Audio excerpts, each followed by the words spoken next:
ignition. Cold like 0 degrees. I'm out the cage, gotta let out the beast. Revolutionary, gotta let out the streets. Locked in a cage, I'ma let out the sheets. We came for one man, forget my peace. We take the west side, take on the east. I'ma put him in the cage, never let out the. I hear him chat to the noise, move too quick, can't stop for the talking. I hear him chat with the boys, not so tough when mans keep walking, yeah. Just too sharp with the prize, right there's let it tell me I'm awesome, yeah. Hot like fire on the pan, if you wanna touch me, please use caution. Stop that, stop that, stop that. Let's talk about this for a second, because that Golden State Rockets game is not the basketball I want to see. I don't want games in the 80s and 90s. I know you guys are all staring at me because you want to talk about the stardom of Jimmy Butler and Steph Curry.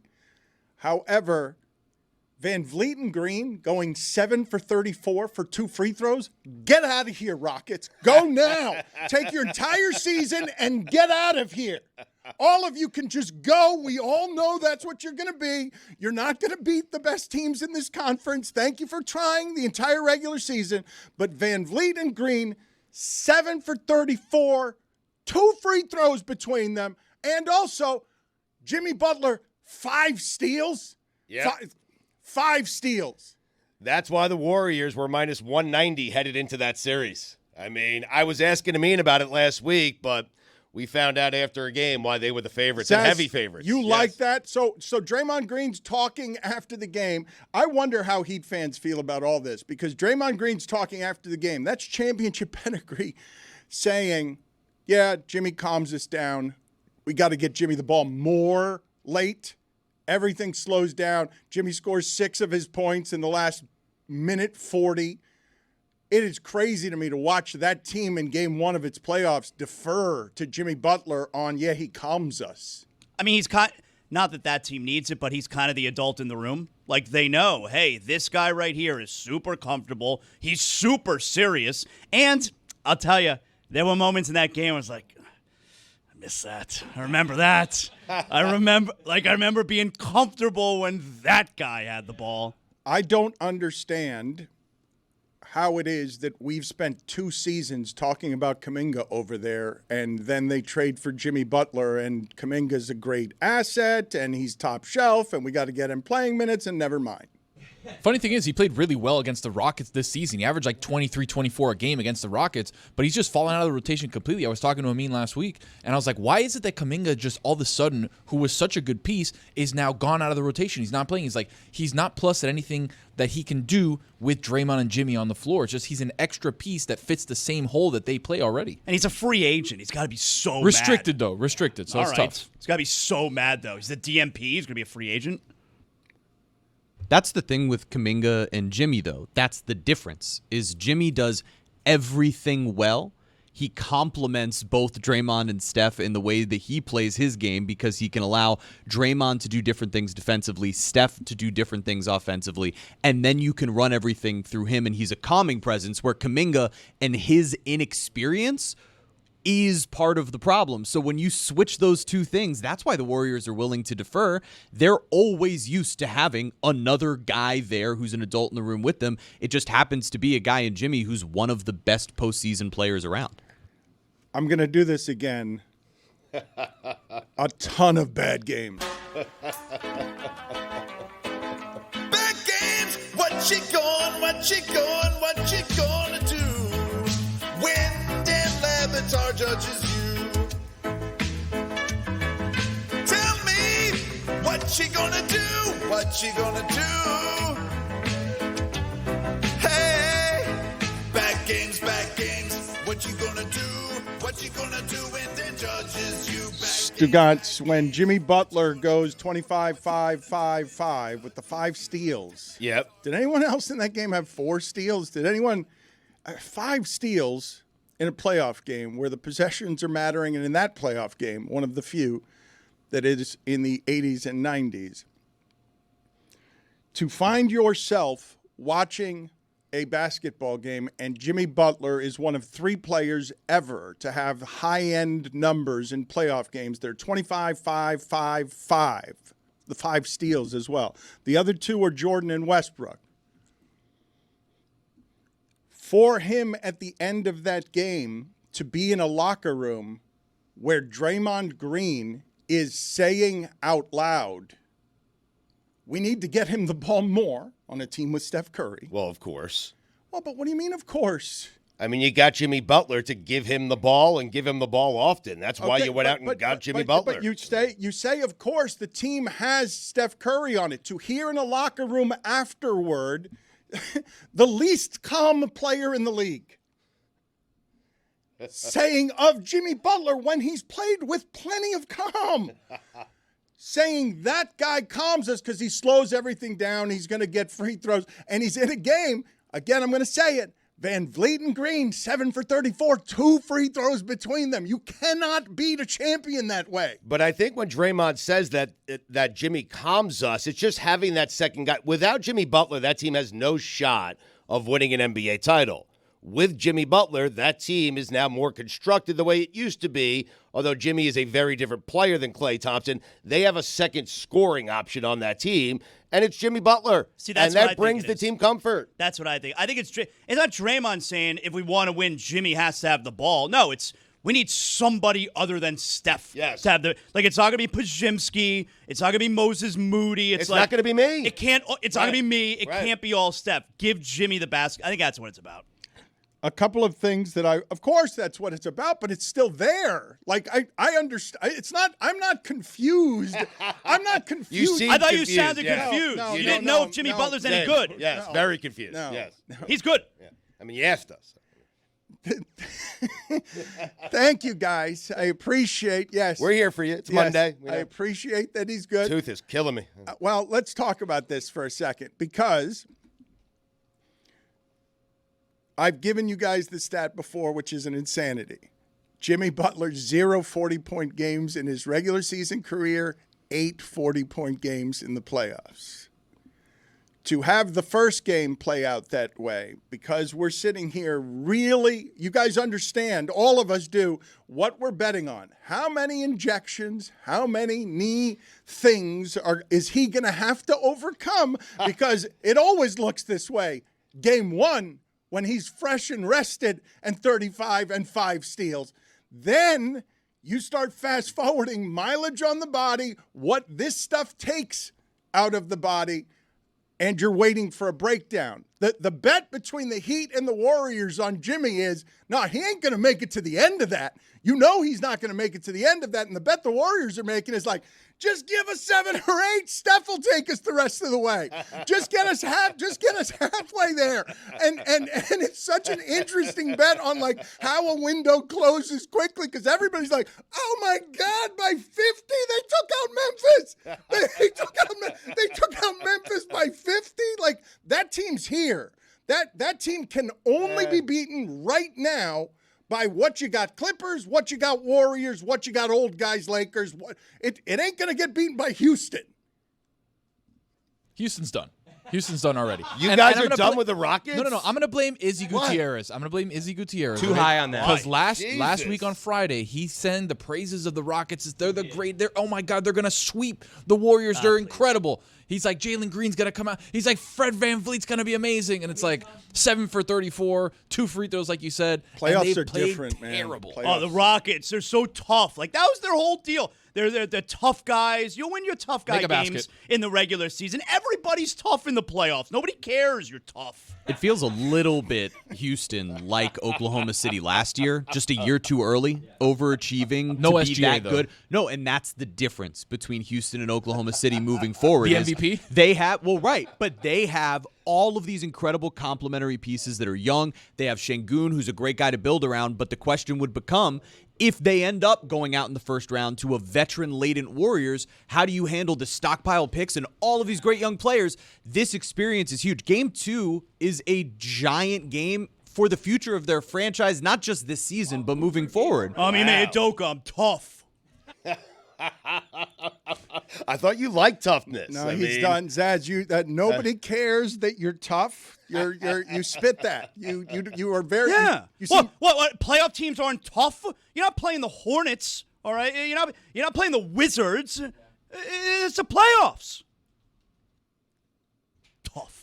He's right. It's the playoffs. He's right about everything that he says there. But the thing that I want to get to as it relates to the Rockets and the Warriors, because I think that the two games from the weekend, Clippers Nuggets, is going to be fantastic. It really is. And I heard one of you guys say in the middle of that, best player in the league, and it made me laugh seeing James Harden interviewed. And James Harden tells Rachel Nichols, yeah, we're all rooting for Shai Gilgeous-Alexander to win the MVP award. He should win it because of the season he had and the winning. But Jokic is the best player, obviously, and of course, And he's had the better season, if you want me to be honest. But the stupidity of that, Right. just the sheer stupidity of Shai, give it to him because But yes, of course, Jokic is the best player in the world. Yes, but not even he hit the of course. It wasn't even like this is my opinion. He was just saying, no, this is a matter of fact. We've all discussed it. The rest of us are over here, and Jokic is the best player in the world. Players in today's NBA constantly complain, right, about the analysis. They don't like the analysis on television these days. And James Harden's getting in front of a camera telling you, we know that guy is better, but we want him to win. I mean, that's what happened to LeBron, right? LeBron was the best player on the planet, but we're going to give it to Derrick Tony, Rose anyway. That's what's going to happen this For year. sure. And it's only so that Jokic 5 years from now, we don't have to put him ahead of Jordan. Who was doing that? Let's be honest. Right, okay. Right. As an offensive player, I'd be willing to do it right now. No, you wouldn't. I would be.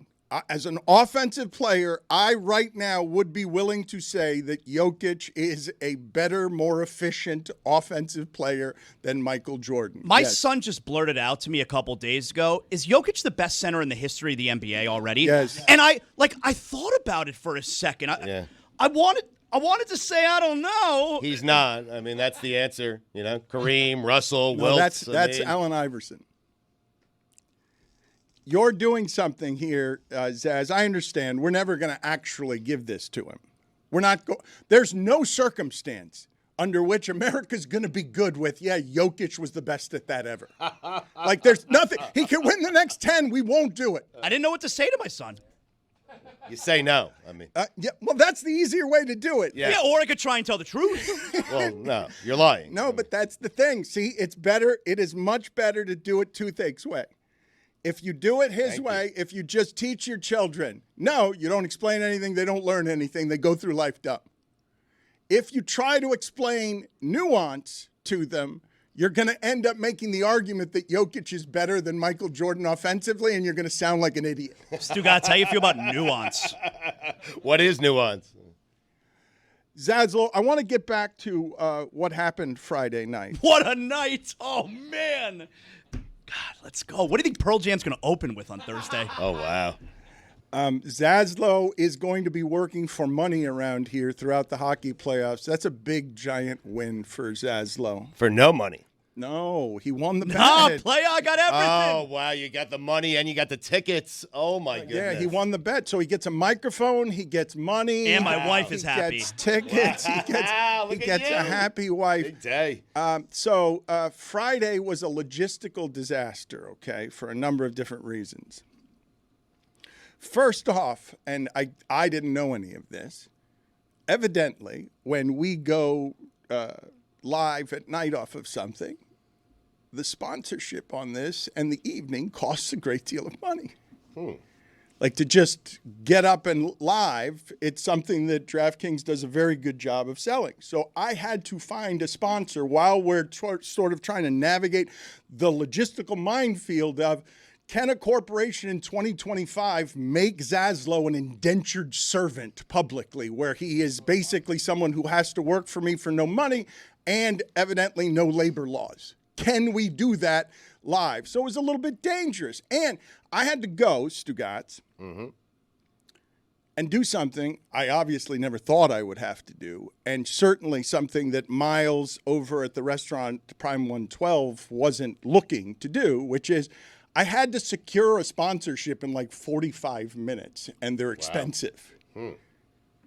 And so Prime 112 decided that they were going to sponsor what it is that we were doing because they wanted to back the Heat and they wanted to back Zaslow's bet. And this is a restaurant that's been a giant in this town for a long time, but they've never done a sponsorship. They don't need to do that. It's the best restaurant we've got down here. And so they threw their whole backing behind big steaks. And I had, I'm running late to get back there because I've got a car full of steaks that have been cooked for presentation. He had so much meat. I mean, what a car full of steaks. Where'd you get the anaconda glizzy, by the way? What was up with that? You put that in your car? This was an unusual amount of food to have in the car. Excellent food meant for presentation, but also there was a steak in there that's like $700. Like there's some ridiculous steak. And so I make it to the finish line barely to get live on air with Samson mad at us and saying not to do it. And then Meadowlark loses in every way and Zaz wins in every way in overtime. Buddy was shitting himself. Oh, I was so nervous, but I love the adrenaline. I love the agita it gives me. It's my drug. I'm a drug addict in that moment. I love it. It's the best kind of high for me when I'm nervous like that with either the Heat or the Panthers. And you got to see it on full display, which I wasn't terribly comfortable with in the moment because I don't think I've ever done that where everybody could see me live in it. I came close a couple times to throwing the remote control through the television. But, I mean, listen, do you think Pearl Jam plays for 2.5 hours or for 3 on Thursday? It's going to be so great. Shame on you guys, by the way. Amin Al-Hassan was here in Miami, got on a flight, flew 6 hours, and then you guys sent him the link to do more show when he got home? Yep. And that's what we were going to do to Zaslow for no money. What we were going to do to Zaslow that caused corporate problems is the idea that in 2025, you can't exactly turn somebody, who is an employee into the equivalent of an indentured servant. But why? I'm an adult. I'm not 14. He agreed to the terms. There are labor laws, though. I don't know, man. Don't ask me how it is that corporate things get in the way of every fun thing I try to do. Can I ask you who got the $700 steak? Can I ask you that? Your dog. Who ate it? A friend of mine got it. No, I didn't eat it. I gave it to a friend of mine, yes. That you just wanted to know that? Well, I mean, we all wanted to know who got the $700 steak. Would you have swung by his house if he still had it in the fridge after the show today? Yeah, I would have. Yeah. Not true in any way. Yes, my tooth, though, he says. What is going on with your tooth? What is the story of your tooth that you're saying? He's already saying, I'm not going to make it to the end of the show. See, yeah. I think I'm going to have to leave early. I've got an emergency. Yep, it is. It's shooting up all sides of my head, Dan. It hurts. I don't know. It's a classic toothache. A toothache is an underrated pain, is it not? I mean, I was thinking about this since yesterday, since I got the toothache, about some underrated pains. I actually have a top 5 here. Hold on. We're not understanding the premise, though. Underrated pain means that it is a pain that is good?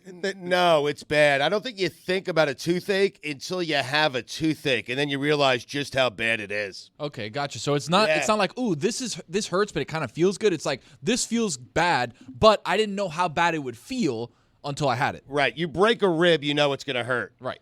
You think about it, you know it's going to hurt. With a toothache, it's something you never think about until you have it, and then when you have it, you realize, wow, this is the worst pain ever. Yeah, but if you said that's a very underrated movie, that means, like, it's a great movie and people don't talk about it enough. This is a great pain that people don't talk about enough, yeah. But a great pain meaning a bad pain, not a great pain meaning a good pain, right? We're confused by what your premise is. I think when you ask people what's the most pain you've ever been in, no one's going to say toothache. But if you ask someone who has a toothache, most pain you ever been in, they'll tell you it's a toothache. Okay. You don't know unless you're in it. Okay, all understood and well put, but I still think our game is flawed because top 5 most underrated pains makes me feel like it's a pain someone would enjoy. You're saying it's not a pain. These are pains that people don't talk, enough about. Is there a pain that someone enjoys? What's a pain that someone enjoys? There's a lot of pleasure pain people. Yes. Are you saying that these are top 5 pains that we don't talk about enough? That's a totally different list. It's not underrated. It's my list. I know, but I'm asking you what we're calling it for the clarity of the audience. Underrated pains. Everyone's confused on this, Stu. I'm right there with you. This is I'm not locked in. this I know ain't- exactly what you're saying. Thank you. Top 5 pains people forget about. It can't be Top 5 pains that people don't think about unless they're going through them. Okay. Is that better? The mouthful, but It is. It's wordy, but Dan's making me change the name of my list. Well, because I think it's confusing. You confuse the people we're doing the show with, so I'm Chris is assuming with you're me. confusing He's the locked in. audience. I know that he's with Locked you, in. but that is not the ally you want. That's all I got. Old heavy tongue, Locked going. in. Look, that's a new podcast. Toothache and heavy tongue. That you and I'm him. Go ahead. Feel free to do a little demo. You and him right here. Because I think Stugotz is going to be slurring by the end of the show. I saw him popping the meds. Oh, yeah. He doesn't do this healthy. What he does is he keeps taking pills thinking, when is that going to make the pain stop? He's not allowing for any of it to get into the bloodstream. I took 4 Advil. I took a Tylenol. I had 2 pieces of bacon and a couple of gummies. Well, this is the thing. Okay, let's cover this for a second. Let me explain to you how this. It's 4:20, Dano. Let me explain to you the hot breath that greeted my right ear this morning. I'm writing down some notes. I'm busy preparing for the show, and I hear and feel and smell something greasy appear next to me. It smells like bacon. Yeah. It has bacon in its hand, and it is telling me, while chewing, what a terrible toothache it has. The worst. While chewing, I smell the bacon and feel the bacon on my ear while he tells me I think I have to leave early because I've got a toothache, and the toothache is a terribly underrated pain. You noticed I was chewing on the left side, right? Left side only. No pressure on what the you right do when side you have a right now. toothache, you chew on the opposite side. I didn't notice because I wasn't looking at you. I was trying not to look into the breath that was hot and greasy and of bacon. So I didn't. Understood. I didn't want my Bacon breath could be worse. I didn't want my eyebrows singed. I will tell the people again that Stugotz is the only person in this particular establishment who walks around with his breakfast in the morning. No napkins, no nothing, just bacon in his hand, grease going down. Never seen a napkin. It's just eating bacon. And whether it's his left side or his right, he was telling me about his toothache while chewing bacon. So put it on the poll at Le Batard Show. Do you really have a toothache if you're chewing bacon while telling someone about it? It's not very believable. I Well, understand. yeah, Right? you know, it's incriminating circumstantial evidence that would suggest that you're guilty of lying. But this is where we get back into why Dan's confused about underrated pain. Because if the toothache hurts so good, right, you want the pain. You chew where you have the toothache and you're forcing more of the pain. And that's where you could think underrated pain, a pain you want to have, the toothache. But what you're saying is that this is a pain that you don't want to have, that you don't think about enough. I can understand why we had to get into the nitty gritty on this If one. I were to ask you right now, most painful experiences you've ever had, you would probably not say a toothache, right? Unless you had an actual toothache. I had gout once. That's the most painful I Gout's ever had. bad. Yeah. Is that properly rated? Yeah, I would never say it's underrated. Yeah. And people would understand my description of You're it, right. too. Yeah. I don't believe that there is a funnier word that you could have had in the middle of that sentence than I had gout once. It's the rich man's disease. Gout, I don't. You're gonna have to tell me more about gout because I only know it as a funny word, and so I need more information on this for me and the audience. At Le Batard Show, do you know the symptoms of gout? I will say that gout is a funny word to me, at least in part, because I only associate it, kind of like shingles, 80-year-old and plus. It's a king's disease. Well done. Put it on the poll at Le Batard Show. Is gout the king's disease? Why is it the king's disease? Because it originated from kings back hundreds of years ago. They would get all the fine meats, and they would eat so much of it. And when you eat too much of that kind of food, of meat, the red meat, it causes gout. So it was known as the king's disease. So I was eating like a king that week. It's also associated with alcohol consumption. Mm-hmm.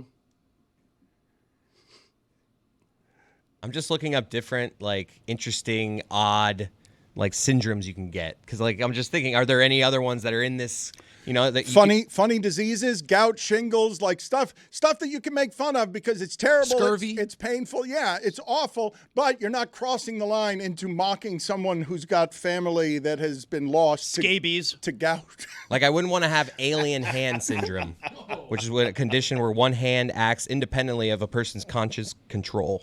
Happens to my baby all the time. She's got hands all over the place. Doesn't know how to control her hands. Exploding head syndrome, a sleep disorder where a person experiences a loud, sudden noise in their head upon falling asleep or waking up. And then the head explodes. People don't die from gout, right? I don't think so. think so. I mean, I doubt it. I wanted to hate it. that's pretty good, man. Has anyone ever Do not died from encourage gout? him, okay? Do not encourage him. Do you realize that Friday night, 4 minutes into the broadcast, I had to tell him to stop talking like a broadcaster? Do not encourage him with the puns, Chris Cody. Chris, listen to me. Lock in here, okay? Right here. If you encourage the bad puns, there will be more bad puns. We have not been able, lock in with me here, Chris. My bad. We have not been able to discourage the bad puns, even while tasering, punishing, and generally hating the bad puns. Because it hurts so good. Punishing him. What? Puns. Yeah. Stay with me, okay? Lock in. I'm back, sorry. On Friday night, stakes for his life, Jonathan Zaslow won concert tickets and won being able to work here during the playoffs and evidently have a little bit of his run of the place because I thought he was going to be in this room and now he's that room. And so we've got a chemical agent here now that is going to be problematic over the next few months because he won a giant bet. My Wi-Fi wasn't working. That was embarrassing. My Wi-Fi generally all weekend wasn't working, which made games more difficult to come by. I want to ask you guys at Le Batard Show, are you proper bleeped if your Wi-Fi doesn't work for a whole weekend? ? I have come to rely on things more than I thought I had the most gangster of Wi-Fis. I thought there wasn't an ability for me not to have the best Wi-Fi on the beach, but my Wi-Fi wasn't working, and I was totally nuked on my weekend in terms of itchiness because I couldn't get to things that I could normally get to. Is that one of the packages when you're choosing? They have like 3-4 different Wi-Fi packages. Silver, gold, gangster. Yes. Yeah. Best on the beach. Yes, I went to the top of the food chain. It's like, what's the most I can give to have the best? What do I have to do to have the proper cables, wires, everything, so I don't have to rely on things that my neighbors are relying on? I got bad news. I think you got to leave the beach, Dan. I'm not going to name names. I'm not going to say anything, but I know some people live on the beach too, and they're not happy with the service provider over there. You guys have your own rules over there, by the way. Us on the mainland, we get normal stuff. We get, people that the fiber optic cables and whatnot. You guys over there, they're treating you guys differently. I don't know. You should look into that. I want to stop and celebrate for a second because I think we just had a sentence said on this show that's never been said in the history of mankind, putting a group of words together, which is, I thought I had the most gangster of Wi-Fi. What does that mean? Congratulations, Dan. You've done something no one's ever done, which is said that sentence. Thank you. I appreciate it, Jeremy. But I did think that I had good Wi-Fi, and evidently I did not. But so the unfortunate part about this is I was setting this whole thing up. The whole thing was something that I was trying to do in order to have Zaslow squirm around Michael Wilbon and Brian Windhorst. Heat, we're up 10-0. Right out the gate. Because he has said bad things about Windhorst and Wilbon, and he's climbing at ESPN. I wanted to make Zaslow sit. I was trying to get a hold of Windhorst. Wilbon shows up, and I see the fear sweep across Zaslow's face. Yeah. And on top of it, Dan's Wi-Fi is gangster Wi-Fi. Craps out. And it's just me and Wilbon What do you on do there? the screen. And I've never spoken a word to him in my life. Yeah. And I've said terrible things about him. He has ridiculed him on air for 10 years like this. So now listen to what, but I couldn't even be there to enjoy the awkward of it, Stugotz, because my Wi-Fi was balky. Your gangster Wi-Fi. My gangster Wi-Fi was balky. And so I leave Zaslow and Wilbon alone. I can't even hear. I'm trying to hit Zaslow in the third quarter with the discomfort of, here's Wilbon, here's Joy Taylor, here's Windhorse. Here's the Heat blowing their third quarter. Correct. Correct. I didn't plan for that. That part worked out fine. My Wi-Fi didn't screw that up. Do you think Wilbon knows that he was a Tool of the Week Hall of Famer in my studio? He's one of the only 4 inductees. Wow. It's a banner of him in my studio. It's $7.90 the ticket. He should be honored. Did he call you Johnny? He calls Dan Danny. He has this Yeah. thing. He likes putting a Danny. Y at the end of I people's love name. that. Guys, you let Zaslow skip past with he was in a closed room. I had disappeared talking to someone he's ripped for 10 years, and you guys didn't just hear him say, Tool of the Week Hall of Famer.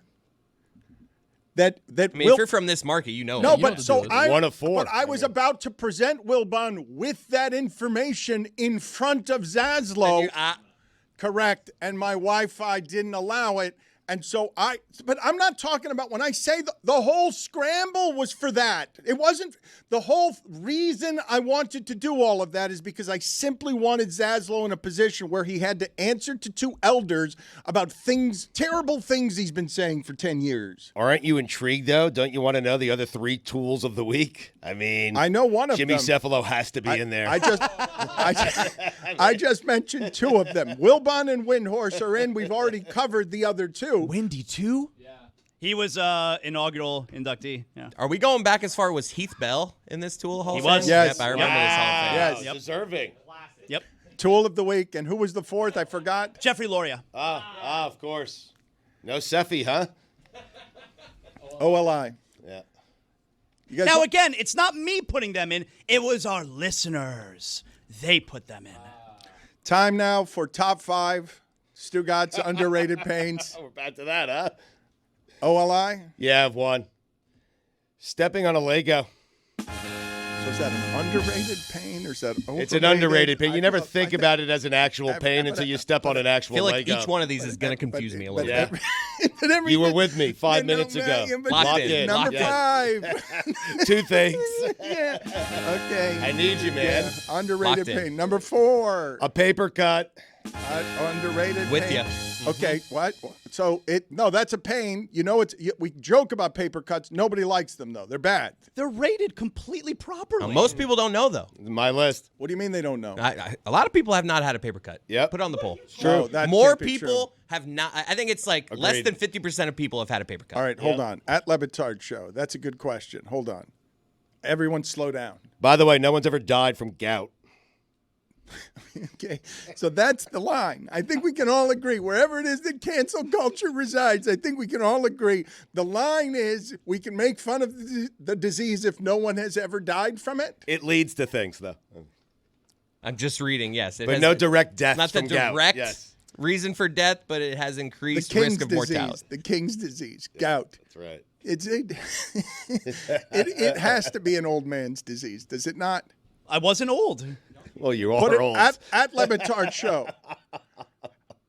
Have more people had paper cuts than haven't had paper cuts? Huh. At Le Batard Show. Because I think what he's saying that the grand majority of humans have never touched paper in a way that has cut them, which doesn't make sense to me.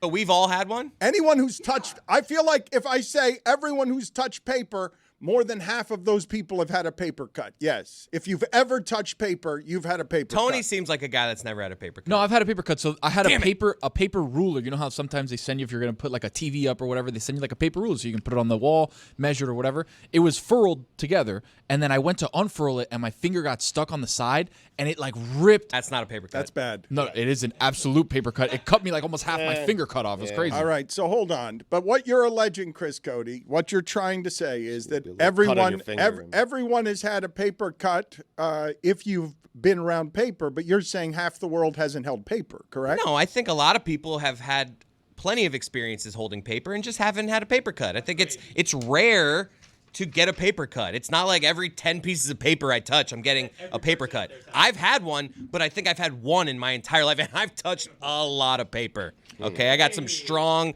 paper bona fides. All right, then the question is, at Le Batard Show, I'm going to make it less wordy. Have you ever had a paper cut? There it is. I yes like or that. no? Number 2, toothache. A stub. Number 3, by the way, a Sorry. stubbing of the toe. Man, I want to be locked in with you. But underrated. But this I is don't such understand. a properly rated. Is Yeah. it really? All right, Yeah, so man. wait. Really? Everyone knows these things hurt so bad. All right. Yeah, I don't think so. Stugotz, what is this list? It's top 5. It's top 5 things that you don't know are really painful until you're experiencing them. Okay. It's getting wordier. All right, number 2. Funny bone.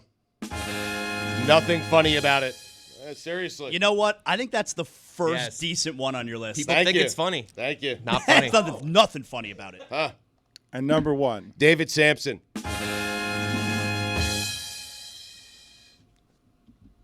It's a pain. An underrated pain. Oh, he's underrated, yeah. A pain. You don't know just how painful David Sampson can be until you're dealing with David Sampson. He's a pain in the ass. I mean, he's calling me on weekends. Leave me alone. I mean, Jesus.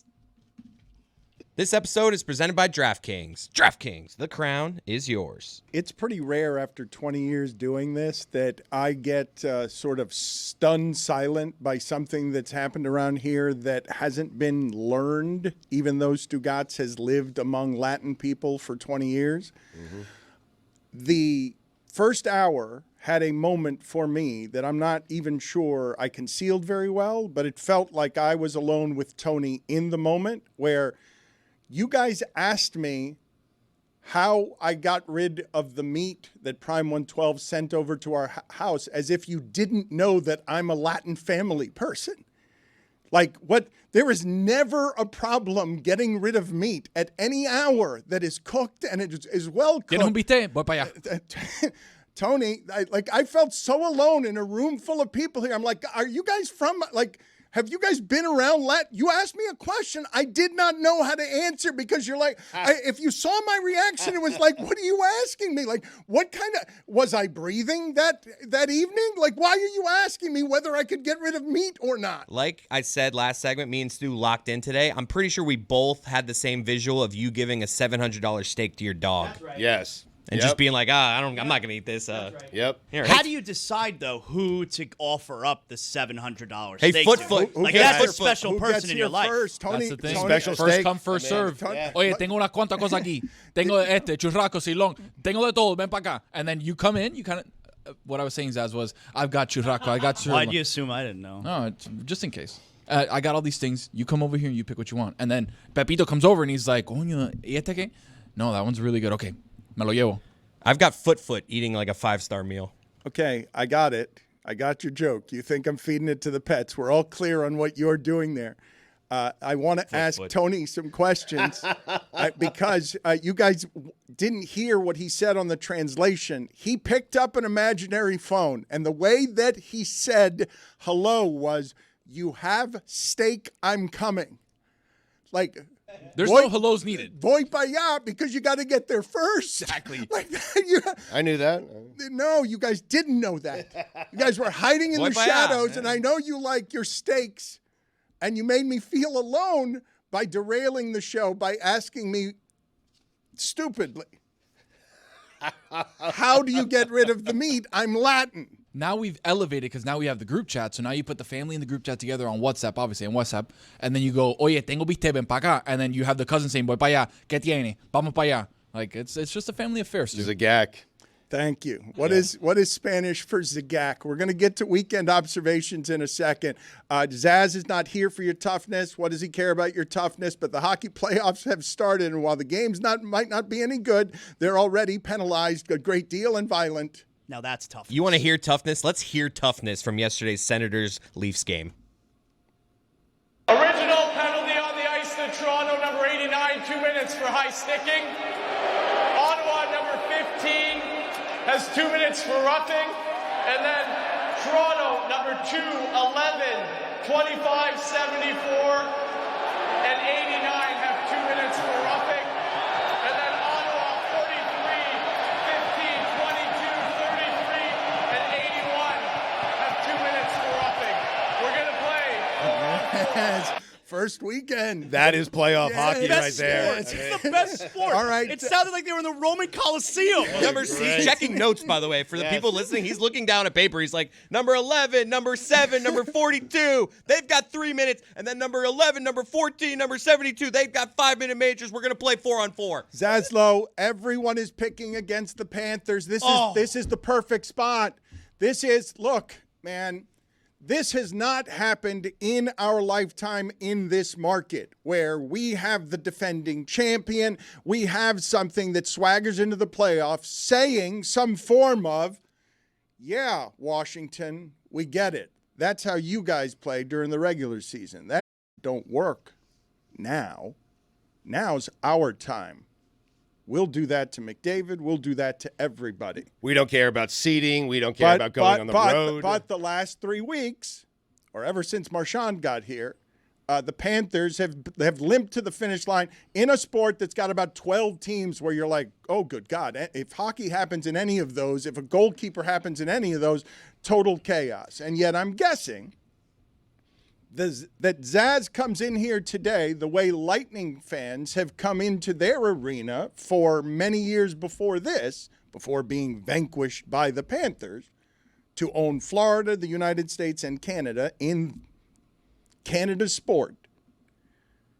This is Florida Panthers' time. It's not up for dispute.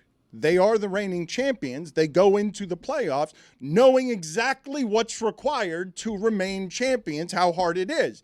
And everyone's picking against them. And I'm surprised by that. I think it's because of the year Tampa had. I don't think you're almost saying it like it's disrespect to Florida. I think a lot of people have the winner of this Florida-Tampa series going all the way through the East. So I don't really take it.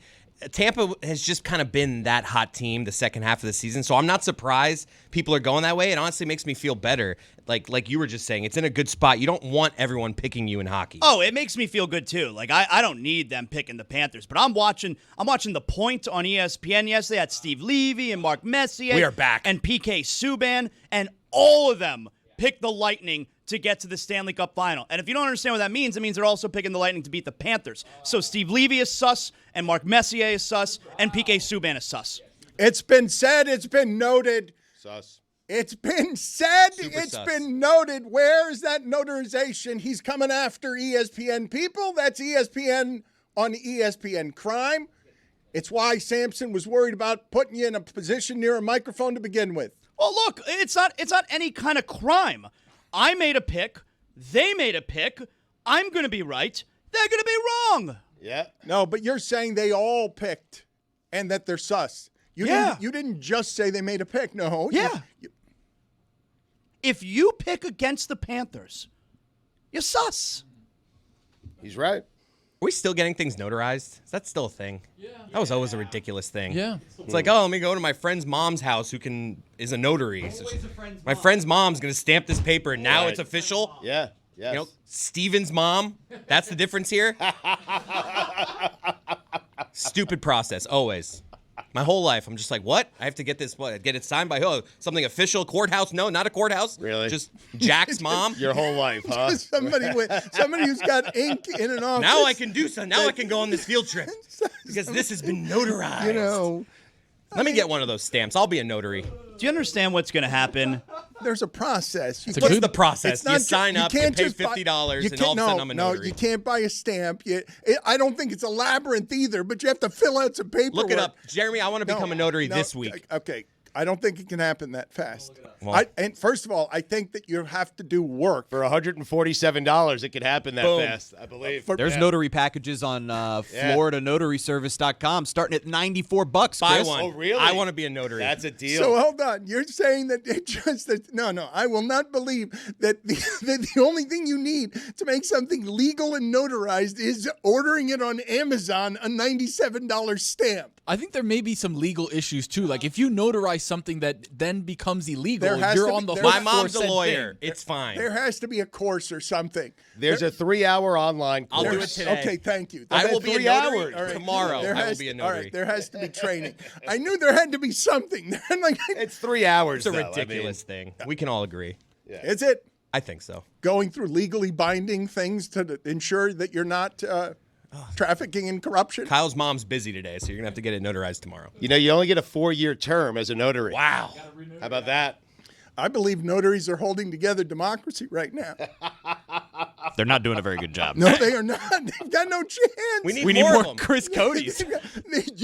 This is you. You need to do this as a patriot on behalf of governance. Down the on middle. on- I will notarize both sides. I want you to be on behalf of rules. I want you to stand strong, and I want 3 hours of content from you in the meeting to get notarized because I believe you should get a bonus if you arrive tomorrow as someone who can confirm something, but officially notarized by you because you went through a legal process. How strict of a notary would you be? Like any friend that comes up and asks you, you're like, yeah, it's cool. I'm going to take every case individually. No, you I'm going to really see what's what, make sure my T's are crossed and my I's are dotted. Oh, that's Attaboy. obnoxious then. Yeah. Florida is one of 21 states that requires a course to become a notary, but 26 of them require you to pass an exam. Look, he's so out. you actually have the He's out. easier way here. So There's now only, I look. think, 3 that Now don't look require at- anything? Look at the child in nepotism. Nope, it's going to take work now. Not so interested in making sure that notaries save He time. wanted training Dad course just to hand him the stamp. I'll take a look at see what works. That's where it ends. Ladies and gentlemen, I'm familiar with this man's I'll work. see what's what. Yep. And this is the Meadowlark way right here. I'll see what's what, and then a cloud of smoke, and then nothing gets done, and we never talk about it again. It's his form of leadership. Notarize. He thinks I have not seen it. He thinks I don't see him. I have notarized this conversation. Can I do a class online that I'm farting around watching a Panthers playoff game and just having my buy my way. having my daughter click yes a couple of times, or buy a thing that just jiggles the mouse to trick people into like thinking? Yeah, I'm corporate still here. I'm training. still here. I Yeah. promise. Tie it to a fan. The fan goes back and forth.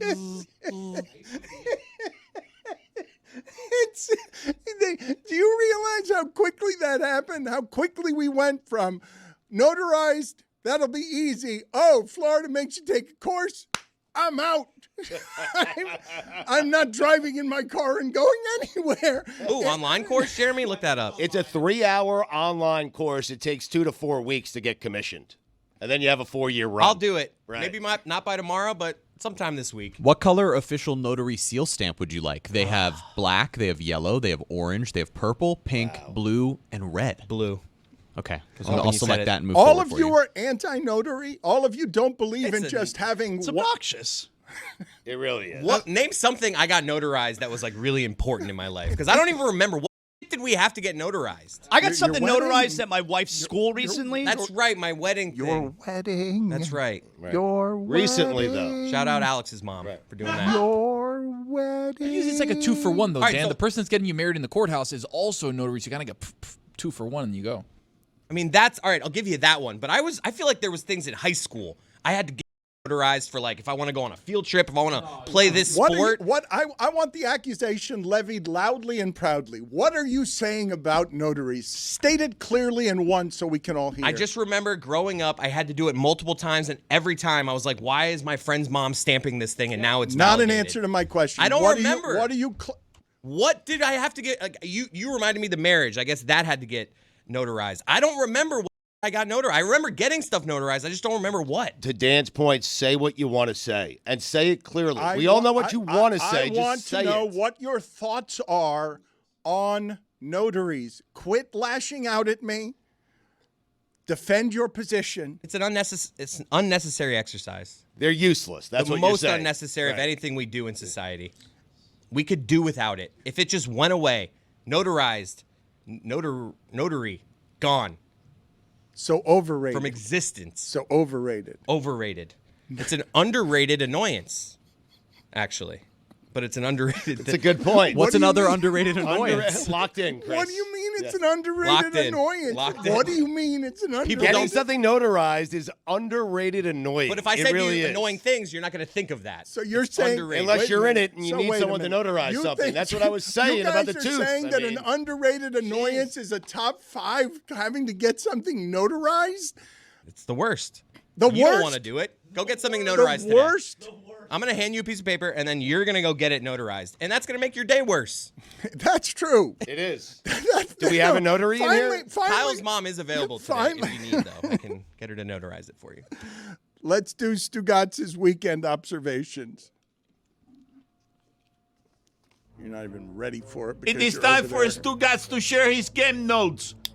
No one in the media will tell you what happened better than my boy Stu. Underrated annoyance is Samson would still be number 1, right? He's on all the lists. Thank you. Weekend observations brought to you by Miller Lite. Dan, once extremely popular, his people turned on him.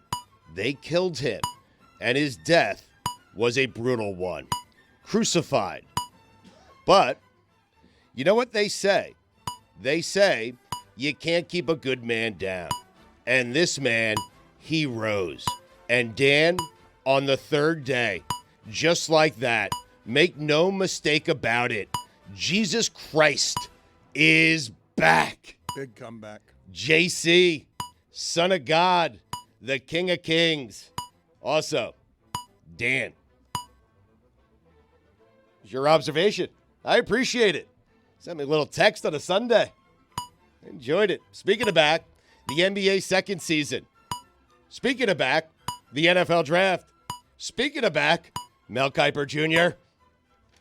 Oh my God, what a week. Pearl Jam. T-Wolves, Lakers, congratulations. Your series started. Nobody loves a mock draft like Mel Kiper loves a mock draft. You know what the M in Mel Kiper stands for, Dano? Mock draft. Wow, you're on it today. Yes. Also, I'll be on God Bless Football this week. Yes. Every time I watch hockey, I wonder, why don't I watch it more? Then the game ends, and I won't watch it again for a couple of months. Happens all the time. The Knicks going on a 21-0 run in Madison Square Garden. The Mecca. Hey, Pistons, welcome to the playoffs. The Jets play a sport that awards you 7 points per score, and yet the Knicks have more 21-0 runs. I hate them. Dan, we had a Christian Laettner-type moment over the weekend. You'll never forget where you were when Cam Payne saved the Knicks season. Where were you, Dana? Is it on your list? Where were you, Games? I was fiddling with my Wi-Fi. Gangster. I'm taking it right now. If the Knicks win a title, they're going to pop the campaign. How about that? That's good. I like that. Thank you. It's mine, though. You should try to trademark that. You actually, you know what? Pop the campaign is something that right now should be a T-shirt. You should take We're getting over. ahead of ourselves. You should right now make sure to do whatever you need to do so that you're profiting off of. That is a great slogan. Thank you. What do I do now? You got to stop what you're someone doing. on the Knicks is on that, right? You got to stop what you're doing, and you got to tell Angel, you got to tell somebody in our company that you've got a business idea. I have to get it notarized for sure, though. I mean, Sampson? By David Sampson, probably. Yeah, I'm sure he's a notary. For sure. So obnoxious.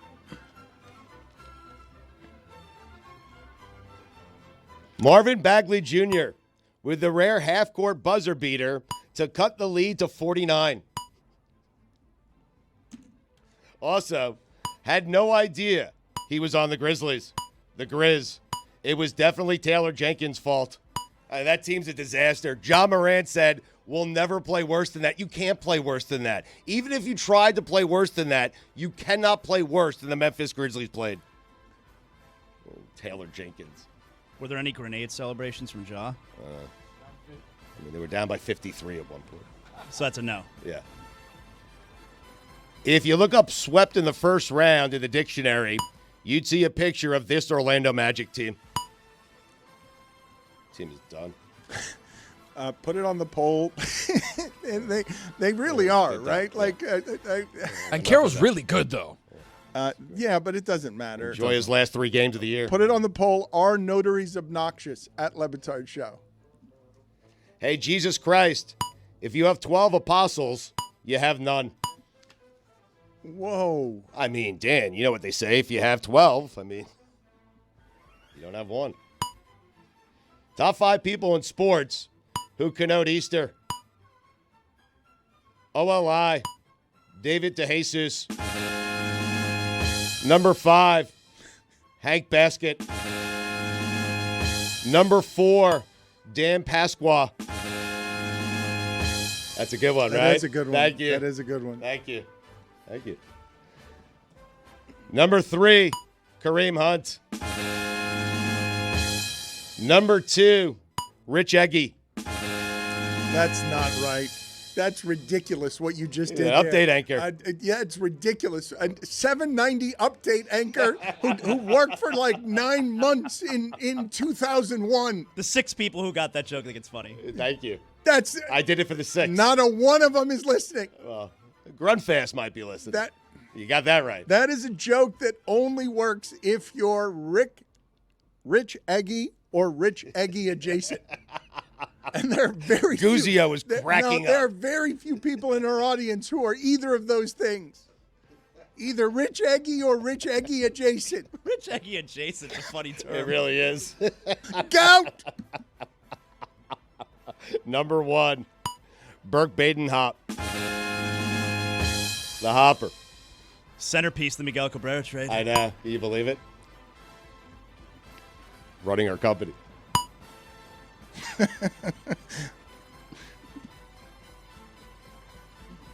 Being mean to David.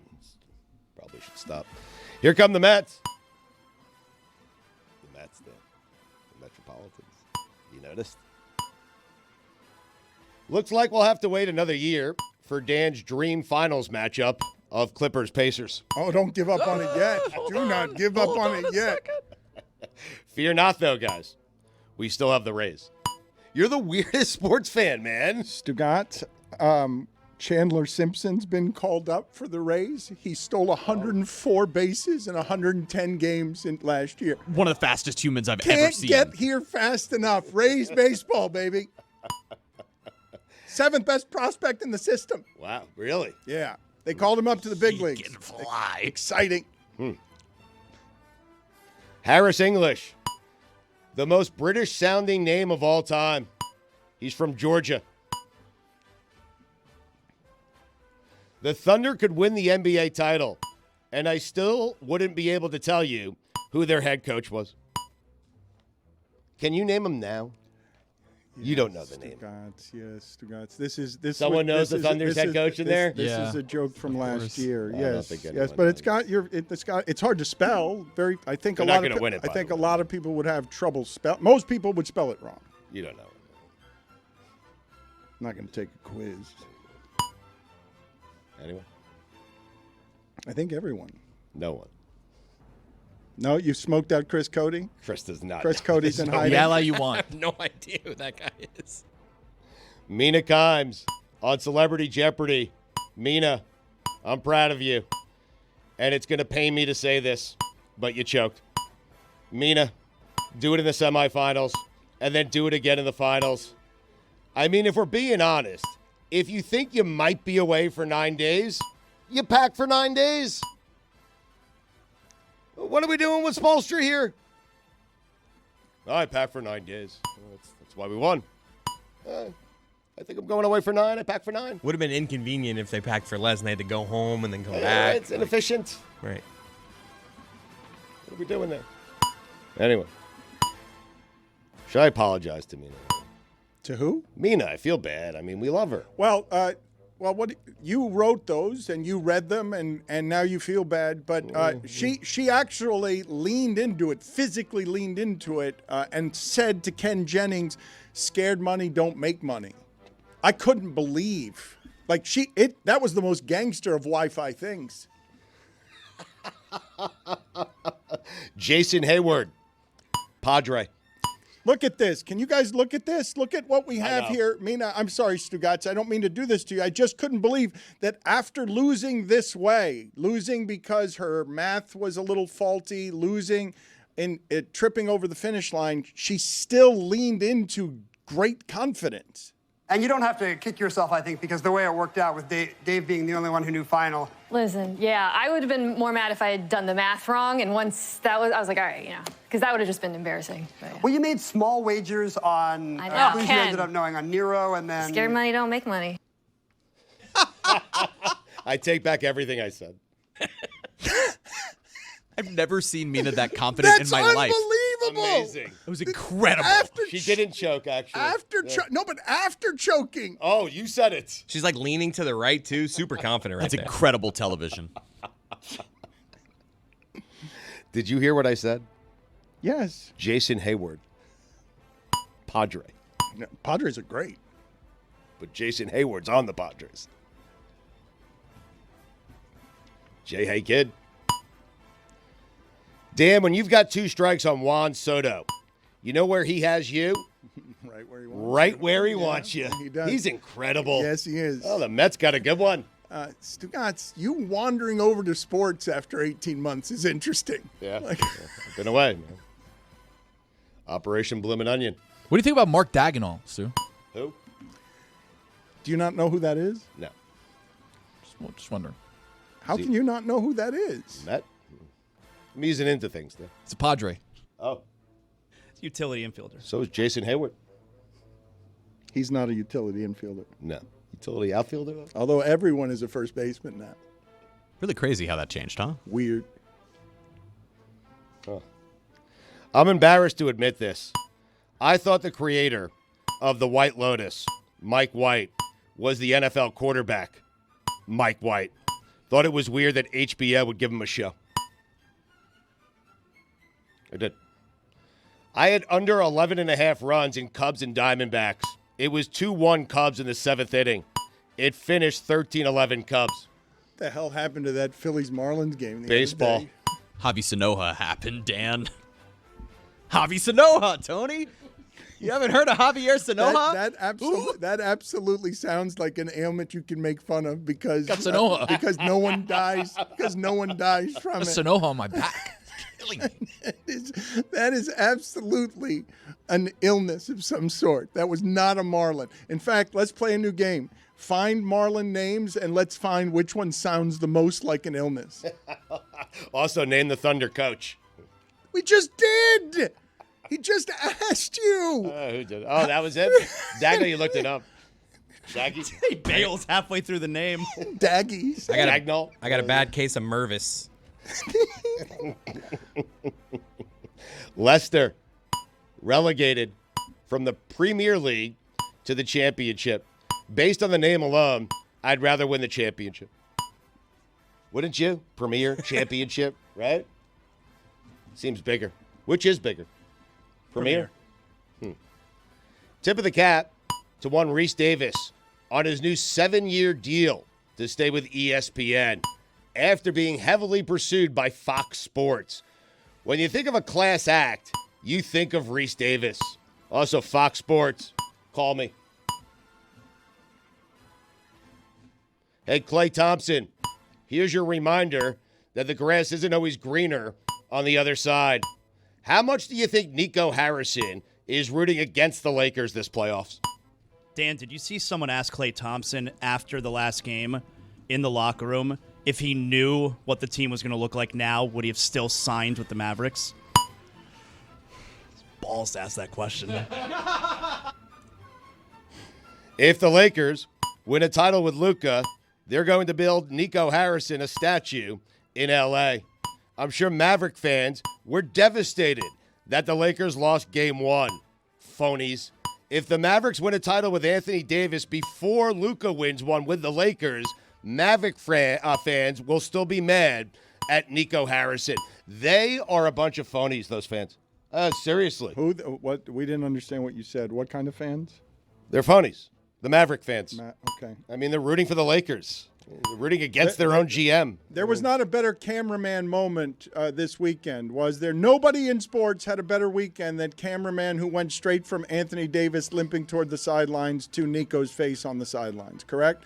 That was, of the weekend, no director's team, no television truck. This was what the Masters did last week with McIlroy. That director definitely Jeremy-style fist pumped after that cut. Right? Like the director was just like, yes. Yes, like that was just camera work, and Nico is sinking straight into the part. That is side-eye.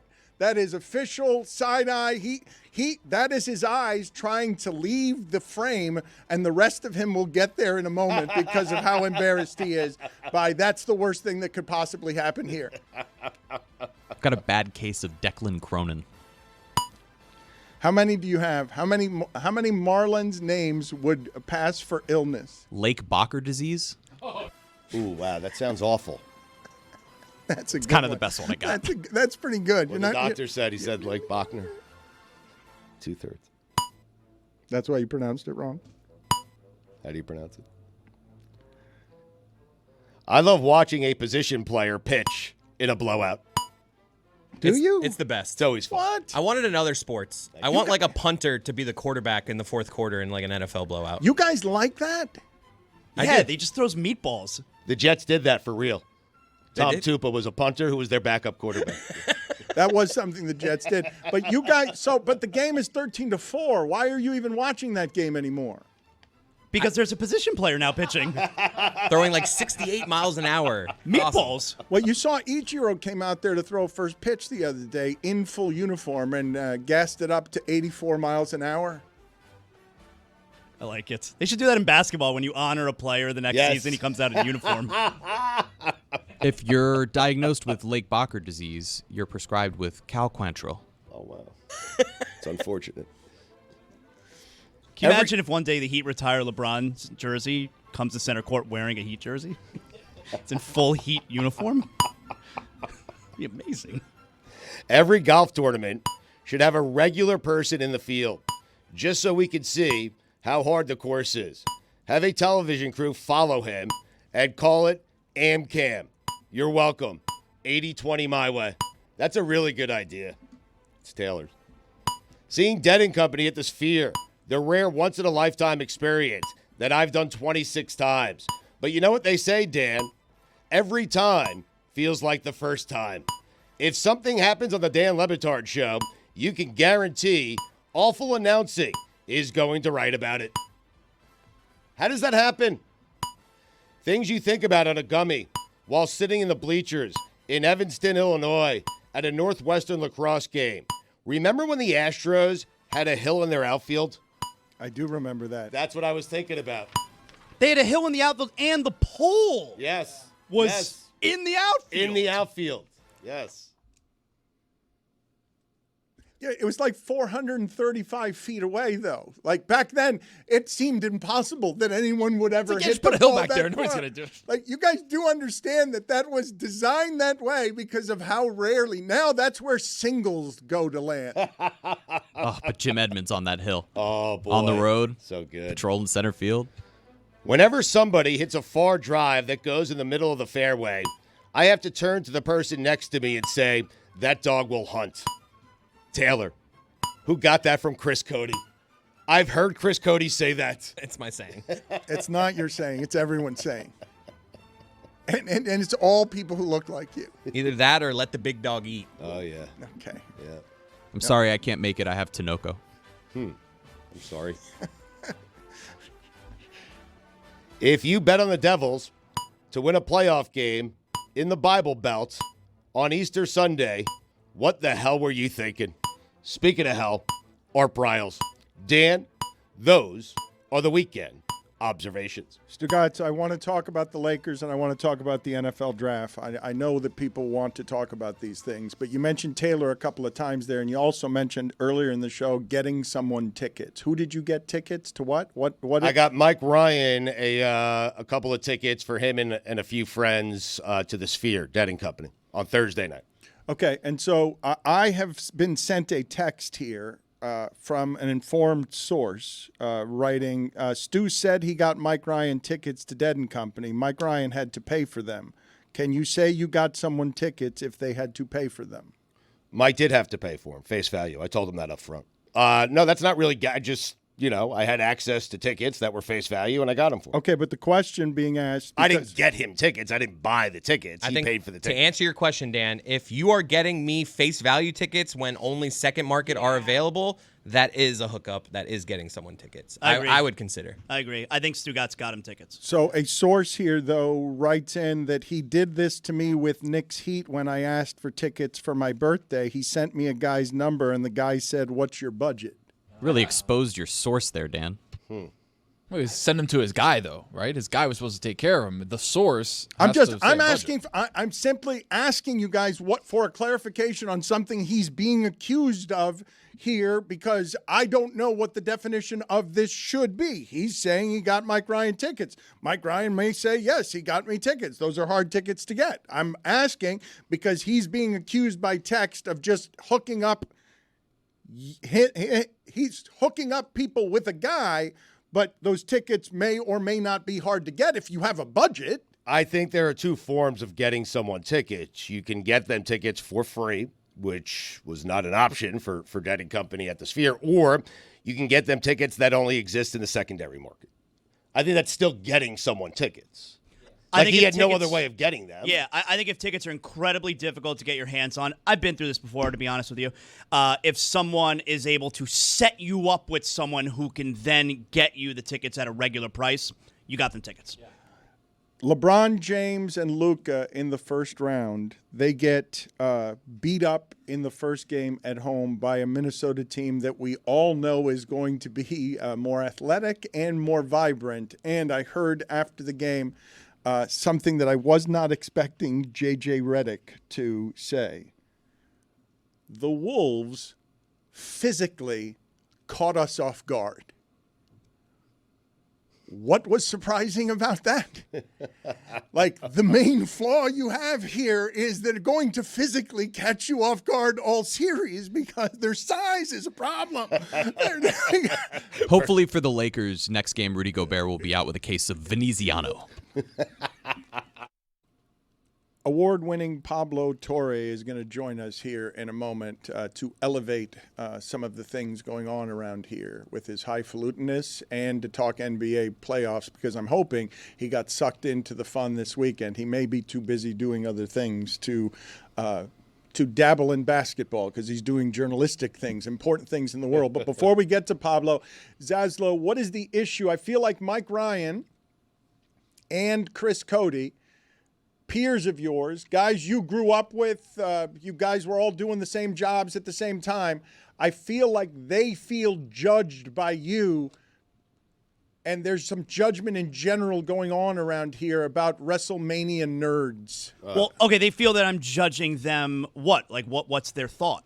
I don't know what's happening here around the WrestleMania. I think you're a passionate WrestleMania person, are you not? Love pro wrestling, yes. I had a great weekend. It was WrestleMania weekend in the Zaslow Mansion. We all got together, all the Zaslow men, and we watched a lot of pro wrestling. How am I judging you?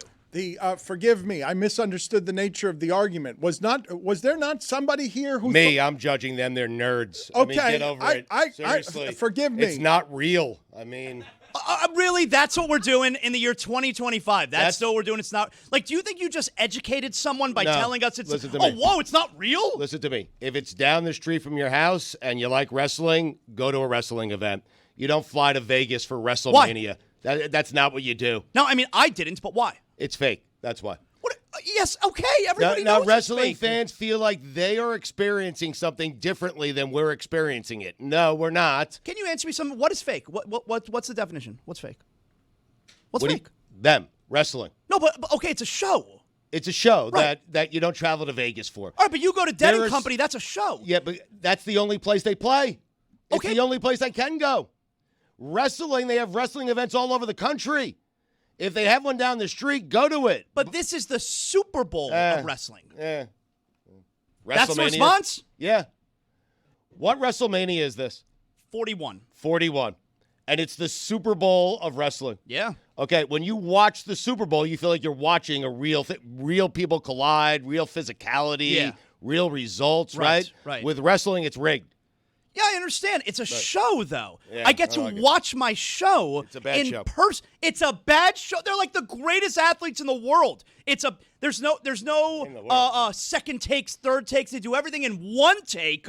They're doing it all right in front of you. They're acting and performing incredible athletic feats right in front of you, live. No do-overs. Wrestling is basically Broadway for dudes who won't admit that they like theater, right? Because, I mean, we're talking, it's a stage show with a bunch of acting and physical performances and storylines that you know how they're probably going to end up. But if you've never seen that stage production, then you don't know how it's going to go. Here's so it's my seeing big a new problem. Broadway show, right? Here's my big problem, all right? Why is it, and this is you now, Stugotz, you're the guy. Why is it you feel the need to tell other grown-ups, like myself, now I wasn't there, but Mike Ryan was there, other grown-ups, why are you critical of other grown-ups enjoying something? It's what I do. Because that's what, but you're not the only one. Like, you're that representation here right now in front of me, but you're not the only one. Oh, you watch wrestling, you go to wrestling, you're an adult. Why can't you turn on WrestleMania this weekend? There were 60,000 people in attendance each night having a great time. What's wrong with people having a great time? 60,000 dorks. I mean, seriously. It is odd that there's like a post-game press conference for a match that was predetermined. My son was asking me last night, we were watching the post-press conferences, and he's like, are these real media people, real reporters? There you go. I said, yeah. Right. I go, I could get a credit. I could do that if I want. He goes, but they tell you what to ask, right? I go, no, ask whatever you want. Smart kid. Post-game presser for Jack Kelly and Newsies. Pablo, you had trouble taking your glasses off there. I'm familiar with that particular fight through the headphones. What are your thoughts here as we bring you in as a skirmish breaks out between Zaslow and Stugotz about whether or not wrestling is fake? Just realized that I've been shown this entire time struggling to both keep my glasses on and off and keep pace with whatever we're arguing about. Mike Schur's there, or was there. Mike Schur also went. I think Mike Ryan and Mike Schur both went to Vegas for this thing. The coalition of wrestling fans always surprises me as someone who wasn't one of them. I didn't know there were post-game pressers. I didn't know that was a thing. That's a thing? I've never seen a wrestler behind a microphone. Chris Cody thought the coalition there was unnecessary. I'm just telling you, Pablo. Coalition of wrestling fans. Pablo, here's what's happened. You That's floated. like a sixth grade word. You're sixth grade. Pablo, you have floated off into left field, MSNBC land. You have no connection anymore. This coalition of wrestling fans. So, put it on the poll at Le Batard Show. Is coalition a sixth grade word at Le Batard Show? Because I think it is. I think you might be right here. I think you might get it dead on, and we're the idiots here. I do like Chris, though, saying your sixth grade, which is a fifth grade reference. Can we get, please, the sound and video of Mina Kimes on Celebrity Jeopardy? Because Pablo's most recent episode of Pablo Torre Finds Out is deep dive into, I don't believe there is another podcast anywhere in the space dominating game show talk the way that Pablo Torre is. Katie Nolan, Mina Kimes, and Pablo have all had like these amazing game show moments, all funny for different reasons. In defense of Pablo, coalition is a sixth grade word. That's just Chris Cody. We're trying to dumb it down for our executive producer. I don't believe that. And there you go. And that's exactly. How do you know what words are sixth grade, by the way? That's how arguments. That is how arguments go go to nowadays. sixthgrade.com. You'll see all the words. Presented with alternate information. The person who was just told that it's a sixth grade word says, "I don't believe that." End of discussion. Case closed. Chris Cody wins the argument. America loses. Sixthgrade.com, though. We should squat on that URL. There's a business here. Let's just play for Pablo here. Mina Kimes. I don't recognize her, and I felt like this was extraordinary confidence to see from someone, Pablo, who I remember didn't know how to put on a headset on television. Her failing on a game show and leaning into it this way is crazy to me. And you don't have to kick yourself, I think, because the way it worked out with Dave being the only one who knew final. Listen, yeah, I would have been more mad if I had done the math wrong. And once I was like, all right, because that would have just been embarrassing. But, yeah. Well, you made small wagers on who you ended up knowing on Nero, and then scared money don't make money. I just can't believe that. The greatest. I still can't believe it. Which is better, the lean or the eyes at the very end? The lean. The most confident Mina was in her entire Celebrity Jeopardy semifinal was when she gave that post-game press conference answer to Ken Jennings about how unconfident she was in her strategy for daily doubles. I have not seen how Pablo cut this up, but I assure you, I'm urging everyone in our audience to go see Pablo Torre Finds Out, or just listen to it if you don't want to see it, because I don't believe we've ever been able to laugh at Mina like that. And the circumstances of her doing math wrong or feeling like she kicked a field goal and was a chicken in a big situation. Like, you couldn't have written it in fiction better to go funnier if you and I were writing it. No, beyond the fact that Dan ended up being able to have this weapon to just beat Mina over the head with in the post-game presser that we staged for her, was the fact that Mina, of course, could not do the thing. And this is her own self-awareness in the episode that Dan's referencing. She realizes that after a career spent telling NFL coaches to go for it on fourth down, she punted. She just repeatedly punted throughout the game and didn't realize it until this taping we did, in which she had to reckon with how unbelievably cosmically cursed it is to be her on NFL Live and her in this episode of Celebrity Jeopardy. It is remarkable, and you cannot script it. It's true. Let's talk about the NBA from the weekend. Which of the things did you find most interesting if you had to choose only one? The Nuggets being the Clippers. I think that the whole experiment with we're going to fire our head coach, fire our GM, leave it in the hands of Nikola Jokic, whose on-off numbers are incredible, has made me more intrigued by this team than any one other team in this postseason, because all I want to do is you put a little box of me in the bottom right-hand corner of the screen. I just want a little box with Mike Malone in it during these games.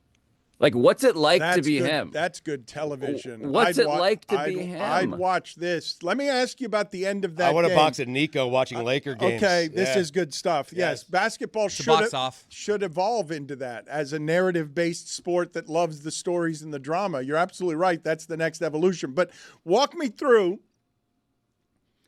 the end of regulation, Nuggets, Clippers. If you guys did not see this, the way they guarded Westbrook was crazy. On average, 9.6 feet away from him. Go ahead. You're the worst three-point shooter in the history of the league. You're aging poorly. Shoot all the threes you want. We're going to respect you less than Tony Allen, than anybody.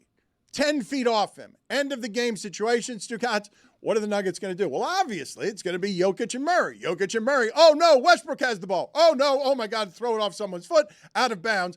Nuggets win anyway. Headlines, Westbrook attack mode wins for the Nuggets. And I'm like, not. Almost lost it for the Nuggets. One game maybe because you got the best player anyone's ever seen on earth, but you will not beat them 4 times that way. So your thoughts there, Pablo, because Westbrook mode at the end of games is an insanity. Well, this is why I want Mike Malone in the little box. I want the Mike Malone cast, because part of the reason he got fired, we were told, was because he played Russell Westbrook in the fourth quarter too much. Mike Malone was watching the reason he got fired result in a headline that praised the team that he got fired from coaching for doing the thing they did, only to win a playoff game in overtime. It's incredible. The Russell Westbrook thing. I mean, man, two things are true, and this is always true about Russell Westbrook. He is the guy who will dribble the ball off of his foot or whatever into Zubac's arms at the end of regulation, and he'll also be the guy that will make you think, oh my God, this is Russell Westbrook aggression mode. And yes, he has so much more left in the tank than you think. But also, what a nightmare. What a nightmare to just watch someone else get praise for the thing you got fired for doing. It is remarkable. So, yes, we all saw that apparently it was a big point of contention that Malone would play Westbrook too much. He would play him in the fourth quarter. But don't we now have to question the validity to that if in the first playoff game of the season, the interim coach plays him the whole fourth quarter? 34 minutes. Like, wouldn't you be doing the opposite? Because, you kind of want to get the job next year and not do the thing that apparently got Mike Malone fired, right? I mean, it's a good question. If the GM had not also gotten fired. Like, I don't even know what's happening over there. I don't know who's in charge. I genuinely have no idea. I don't know who they're supposed to please. I think we're supposed to realize that Russell Westbrook in the fourth quarter bad until it was good in this playoff game, I guess, because they won. And also in terms of who's running the team, Zaz, I don't know. We're also running that experiment. Who's your boss? I don't really know. I guess Jokic is, or Jokic's brother is at this point. Sure. Or his agent is, which we've also heard. It's very, very confusing. Juju, put it on the poll, please, at Le Batard Show. Did you have a friend today who was too eager to tell you the Pope had died? At Le Batard Show. And also, I don't think that we should move too far past the fact ever when talking about Jokic that his brothers are much bigger than he is. I just want to put that out there. They're going to make a return at some point during this postseason, I assure you. Please do not take your eye off the ball. James Harden is saying, yes, I'd prefer Shea Gilgeous-Alexander for MVP. But we all know, of course, the best player in the world is that guy over there. That guy we're all on board with. Yes, of course, he's the number one. Because of the Netflix show, the top 5 where they go around starting 5 or whatever, my wife was introduced to Jokic. She's like, oh, so he doesn't care about basketball, but he's the best player. I'm like, yes. And then she started learning, started watching the games this season. And then I showed her a picture of the brother. And I was like, that guy's his brother. And she's like, no, there's no way. That's enhanced, right? He's made bigger on purpose on Photoshop. He looks like Kingpin. I'm like, no, he's like 3 times bigger than Jokic is. And Jokic is 7 feet tall and 290 pounds. Yeah, he looks a bit like a Greco-Roman wrestler who also was in the world's strongest man competition, throwing kegs of beer over a wall. Yes. His brother, Jokic's brother, makes Jokic look like Yao made Shaq look. Like, you need just that level. It just doesn't make scale sense. to appreciate it. I'm telling you, it visually does not make sense. If you're someone who does not know and has no sense of proportion, and I didn't tell you, one of these people is the best basketball player in the world right now. He's the small one. People would say, well, he's 6 foot and quick, right? Or he's 5. Jokic is 5. He's 5'10". He's a point guard, right? No. Have you guys seen that photo of Tiny Jeff Passan from that set? He was on a baseball. He was on set doing some ESPN baseball broadcast, and he looks tiny. You guys know what I'm talking about?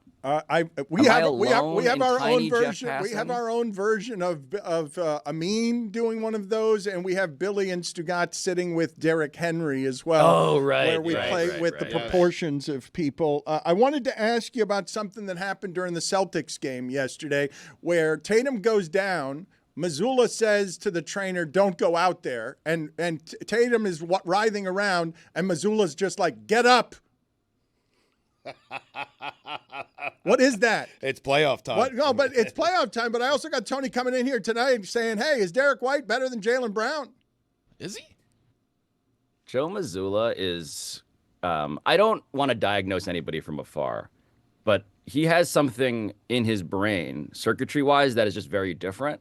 And the only thing I can compare it to is that there is a group of guys in sports, we did an episode about this actually, who all have tattoos of the Joker on their body, not Jokic, obviously, but like the Joker from The Dark Knight.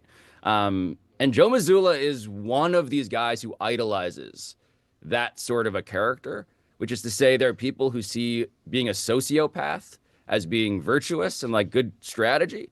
And that is an incredible photo of Billy next to Derek. That has to be one of the funniest. Jesus Christ. It's like a Polly Pocket. It's a running back. I thought that's what you were thinking of. Derrick Henry is Trump's size and weight.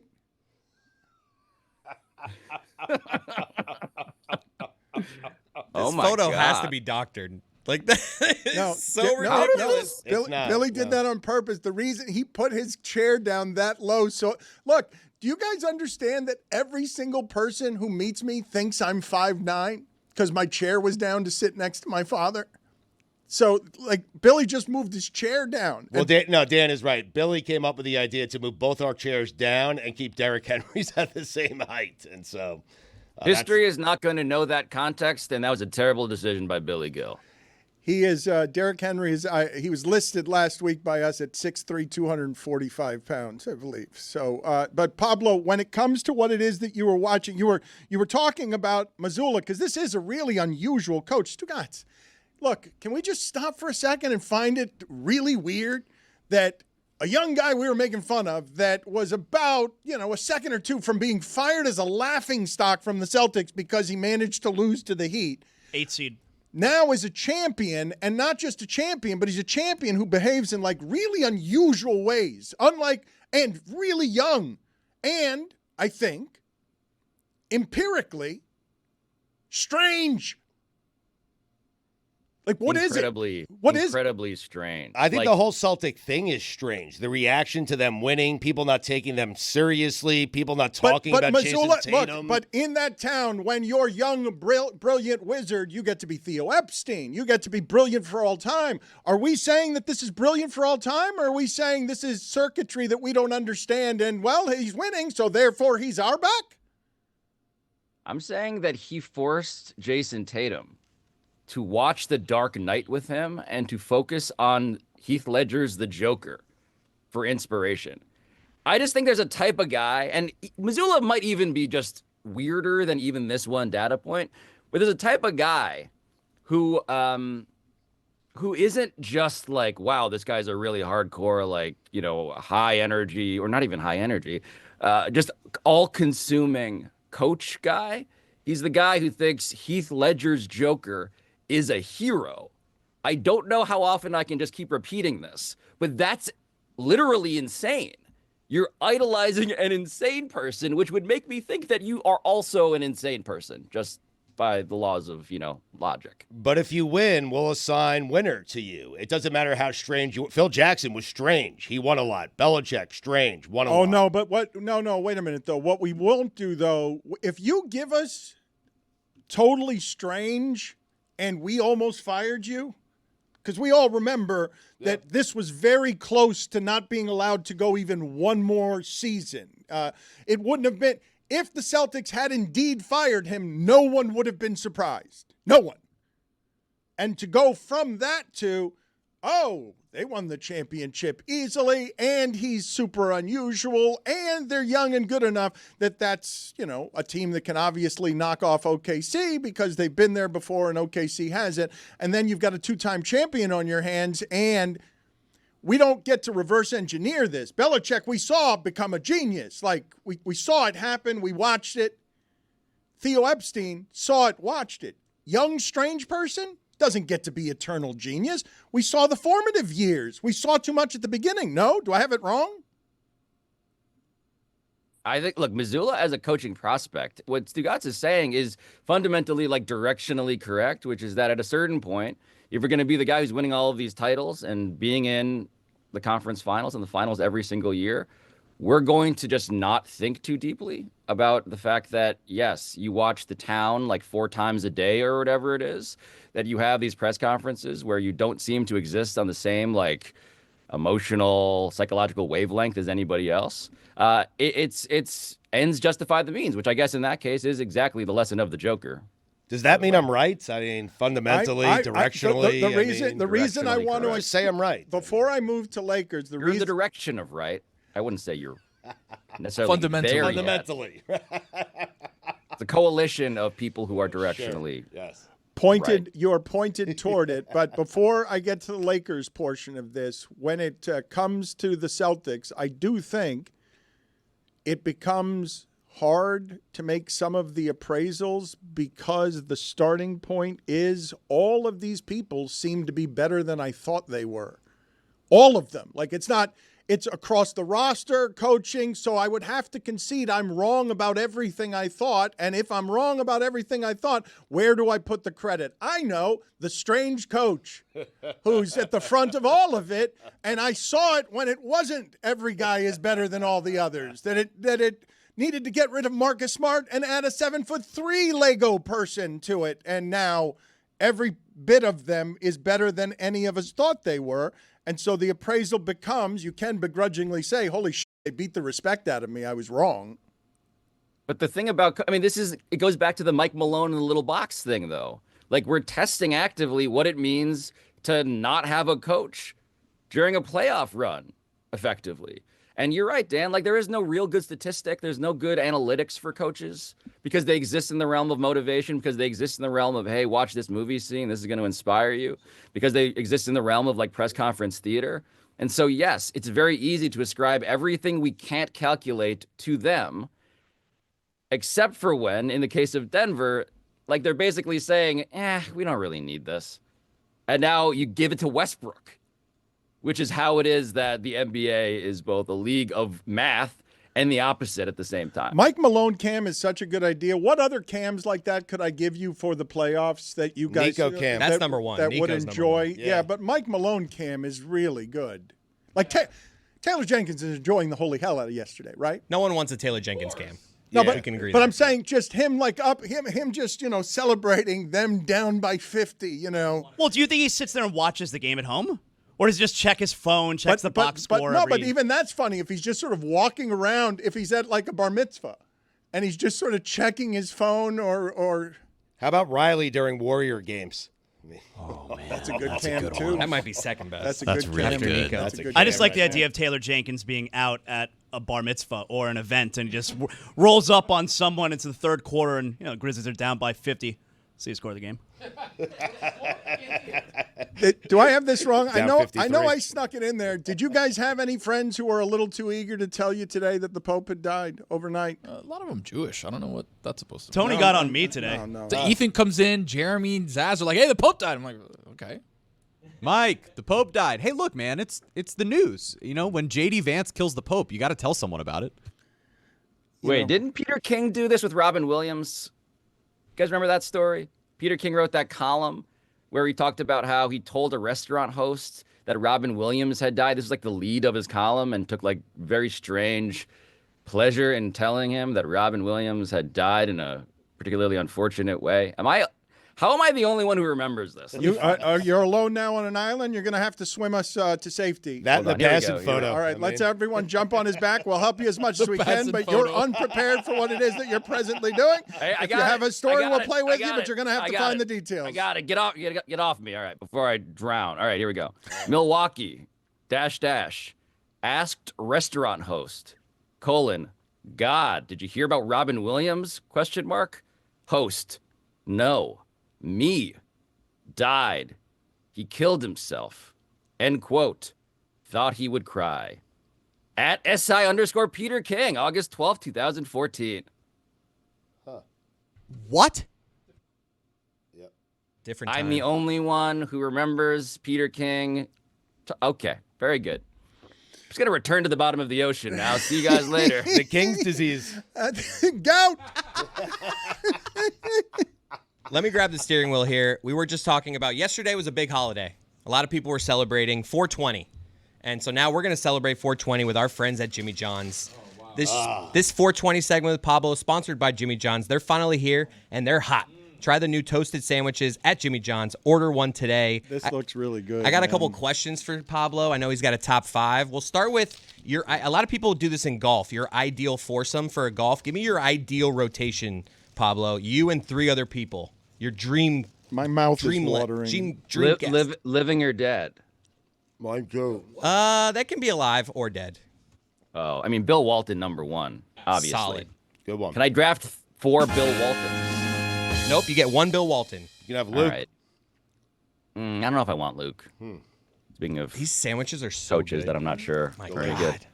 Nice and warm. It is a good sandwich. And we can be snobs in Miami about our sandwiches. Yeah.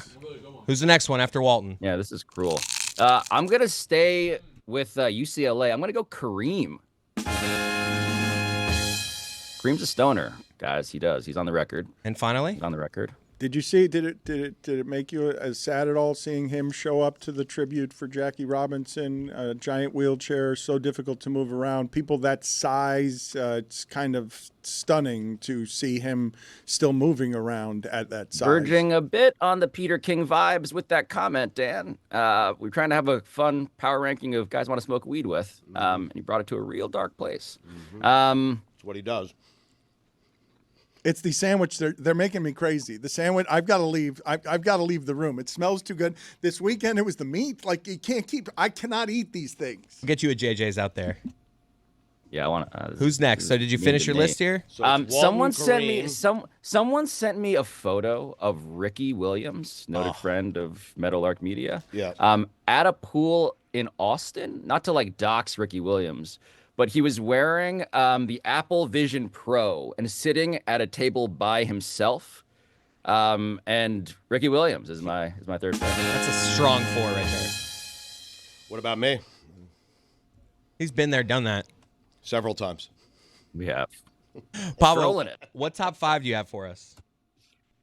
I have the top 5 athlete weed names in sports history. Give it to us. OLI. Al Leiter. Stugotz is writing it down. Number 5. LeGarrette Blunt. Strong if that's number 5. Like it. Number 4. John Danks. Oh, wow. Really good. Thanks. That is good. White Sox lefty. Yeah, thank you, Pablo. Lefty. Still a White Number Sox, 3. I think he was a righty. I think he was. There might have been another Danks actually. I think Danks. The Danks you're talking about is a righty, I believe. A reliever, right? No, the Danks he's talking about is a lefty. John Danks. Yeah. Who am I thinking of? Jeremy, tell me who I'm thinking of. Bobby Jenks. There it is. Bobby Jenks. Bobby That's what it is. Also a White Jenks. Sox closer. Yes. Probably also enjoys weed. Though, That's who I was thinking of. Probably based on does. various. Thank you for telling me who I was characteristics. thinking of. Yeah, you're welcome. What are you basing that on? Just be clear. Feels like he's a guy who enjoys a Jimmy John's every once in a while. Fair. You know. Yeah. Just saying. Okay. He'd be in the rotation. No, if they he talk wanted to about be. the sandwiches. Don't sleep on Jimmy John's chips. Their chips are strong. The cookies, the chips. It's, a nice complete meal here with JJ's. What kind of chips you got there, Chris? Going with the little barbecue flavored chips here. Here, listen to this crunch. Solid. Number 4. I got salt and vinegar. We're at number 3. Number 3. But that sound of Chris eating those chips makes me want to hit the June Kyun Bong. Excellent. See what you did there. How you spelling that, Stugotz? BONG. Not wrong. He's directionally correct on that as well. Fundamentally.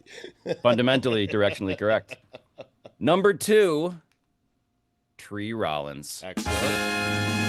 Staple on my I list. feel like we've hit all the ones. Like, what could be number 1 be? Number 1, J.R. Smith. Yep. Checks out. No Minute Bowl or Bowl, huh? Pablo, That's a good any thoughts on the Luca piece that just dropped by Tim McMahon? Yeah, I mean, so I just scarfed down like so many Jimmy John's barbecue chips. This like 5,000 word Tim McMahon piece. Tim is incredibly plugged in to this team over at ESPN. He just tells the story of how there is so much more to why this has fallen apart. A lot of it having to do with the medical staff. A lot of it having to do with Nico Harrison installing his own people who are in charge now of the bodies of these players, breaking the trust of Dirk Nowitzki and this guy Casey Smith, who is like the NBA's highly regarded medical trainer, one of the best in the league, the guy in Dallas. It just seems like when it comes to a coalition, you might even say, that you need when you make a trade like this, Nico Harrison doesn't have it. And it's just incredible palace intrigue, man. All around like injuries, all around Dirk and Luka basically in communication about why they shouldn't trust this guy. And it is something that you don't want to read if you're a fan of the Dallas Mavericks, who just traded for Anthony Davis, whose body, you may have heard, is in need of medical attention. Not a great thing to know that your medical staff is internally feuding. And also, you messed up the worst transaction in the history of sports. Not great. Zaslow, Not great. I saw over many years the what morning radio did to you. It was, What'd it do? It aged you. Yeah, it aged you a great deal. Pablo last week had to do a week. He starred on morning television. I want to ask him in a second about Pete Hegseth's general awful around Jackie Robinson and all things at DEI, but can you give Pablo some words of advice on what mornings might do to him? Oh, my God. Pablo, like, you have a choice whether or not to do mornings. I would tell you, don't do evenings along with it, because I did evenings into mornings for 7 consecutive years. That was troublesome. I used to have a nice head of hair, all right? And now I have no hair on this beautiful head. And the little hair that I do have is very gray, all right? Don't work nights if you're going to do mornings. That's really the best advice I can give. I have Zaz like Noah Wiley in the pit. Like, just that. But then at the end of his shift, he's lost all of his hair due to stress. Good show, by the way. I watched that Great last show. week. Good show. What do you have for me most recently on Hegseth? Just that they're the Dallas Mavericks, the Defense Department of the United States of the U.S. government. Every news story that involves, oh, by the way, they just cleaned house. They just fired like his entire cabinet over at DOD, followed by, oh, by the way, he's also been on a separate signal chat with his brother and his wife and his personal attorney on his personal cell phone, which he's talking about yet more airstrikes. All of it just makes me think of how his only defense for any of this so far, in writing at least, has been to reply to like the @Democrats Twitter account talking about how the reason that you're against me is because you're in favor of DEI and DEI is dead at the Department of Defense. And all I can think about is how there is no greater example of truly unqualified incompetence and overall fraudulence than this guy. This guy is the ultimate affirmative action hire. He is the guy that they hired because they wanted to put a literal Fox News weekend host up there, and has proven in 3 months that he is totally unqualified for this job. Like, the next time you hear anybody in this administration yell about DEI, and by the way, I'm not saying that DEI didn't have its excesses, didn't have its own mistakes when it came to what it became by 2025, but the next time you hear anybody from this administration tell you about DEI, just know that they should be looking into a goddamn mirror and seeing the face of Pete Hegseth, who has stepped on a series of rakes that is unprecedented, truly unprecedented when it comes to the American military and how the Department of Defense has been run. It is unbelievable. And it would be hilarious if it wasn't also the thing trying to keep all of us literally alive. All right. Excellent dismount. Good talking to you. Thanks for all your time and all your hard work on Pablo Torre Finds Out. It is it really is. It deserves all the awards that it gets. Thank you, Pablo. Good seeing you. Good talking to you. I'd like a sandwich next, though. They're really good, So man. good. I'm going a little bit crazy here, looking at this one, smelling this one. I wanted to ask you before we got out of here for this segment, Stugotz. I saw on Apple Plus TV a documentary about the World Series last year. When your internet was working. Yes. Yes. Good call. Yes. Last week. It was last week, back during really my glory days of internet. Better times. Yes. The weekend, it was a calamity. But it was gangster. I did see last week that there is an Apple Plus documentary on the Dodgers winning the World Series last year. Yeah. And I don't know if you've seen, Apple has a ton of options on what it can make, and it makes some really prestige television, and it can choose whatever it wants with all of the money in the world, and it's choosing some giant brands, right? 10-part series on the Patriots, Magic Johnson, like just big things. So they do the World Series because they've got their big Friday package, and it is executive produced by Derek Jeter. And so I'm wondering how that felt, taking that money for Jeter, celebrating the Dodger championship over his Yankees that had a just giant explosion in the World Series. Aaron Judge drops a fly ball, and now you've agreed to executive produce a series in which you're going to celebrate eternally the Dodgers beating your franchise when you're the greatest of rivals that there is in that sport. Were Yankee fans upset with him? They had to be. Well, That's 20 shares for Boomer and Gio. I don't know whether they're upset with him. I'm just asking the rest of you. Derek Jeter clearly made a deal with Apple before that series. And his name is executive producer on Watch the Dodgers. Hey, here's Freddie Freeman. Oh, my God, the most heartbreaking home run Yankee fans have ever felt. Executive produced by Derek Jeter. Grand Slam. No? Somebody want to ask him about that? Does he need the money after ripping us off down here? This episode is presented by Smirnoff. We do game days. Please drink responsibly. The Smirnoff Company, New York, New York. Again, J.J. Redick said that the T-Wolves physically caught them off guard. They were not prepared for the T-Wolves being physical. I thought them being in a basketball uniform was a first certitude, but the second one was they were going to be bigger than the Lakers. I mean, they got a guy who's 7'2", who's a defensive player of the year on the other side. You didn't think they're going to be very physical? It's weird, is it not? Is it just because you have to say something, or is it because suddenly in playoff basketball it became even more physical than it was before? I mean, JJ talked for a living. Now he motivates for a living and coaches for a living. You got to come up with something better. If that's something to say, it's not, hey, we didn't realize how physical they were going to be. Yeah, it's like the only thing that you know about the Timberwolves is that they're going to be physical. So it must just be his way of calling out his team, right? Of saying, clearly these guys, I knew that we were going to be physical, but they clearly didn't know how physical it was going to get. Yeah, but wouldn't there have been a point like in the middle of the game in a huddle, in a timeout huddle?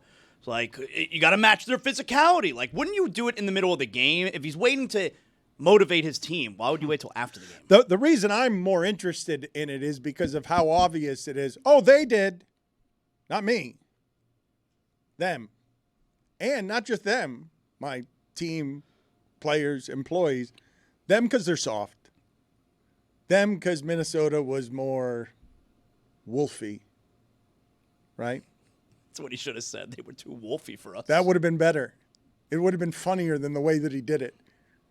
Because do you really think that the Lakers, that they went into that playoff game and they got surprised by the physical nature of Minnesota? Or Minnesota the second half of the season has probably been better than the Lakers? And there are some matchup issues that the Lakers have when it comes to what they traded for that can be exposed by this particular set of ingredients more so than most.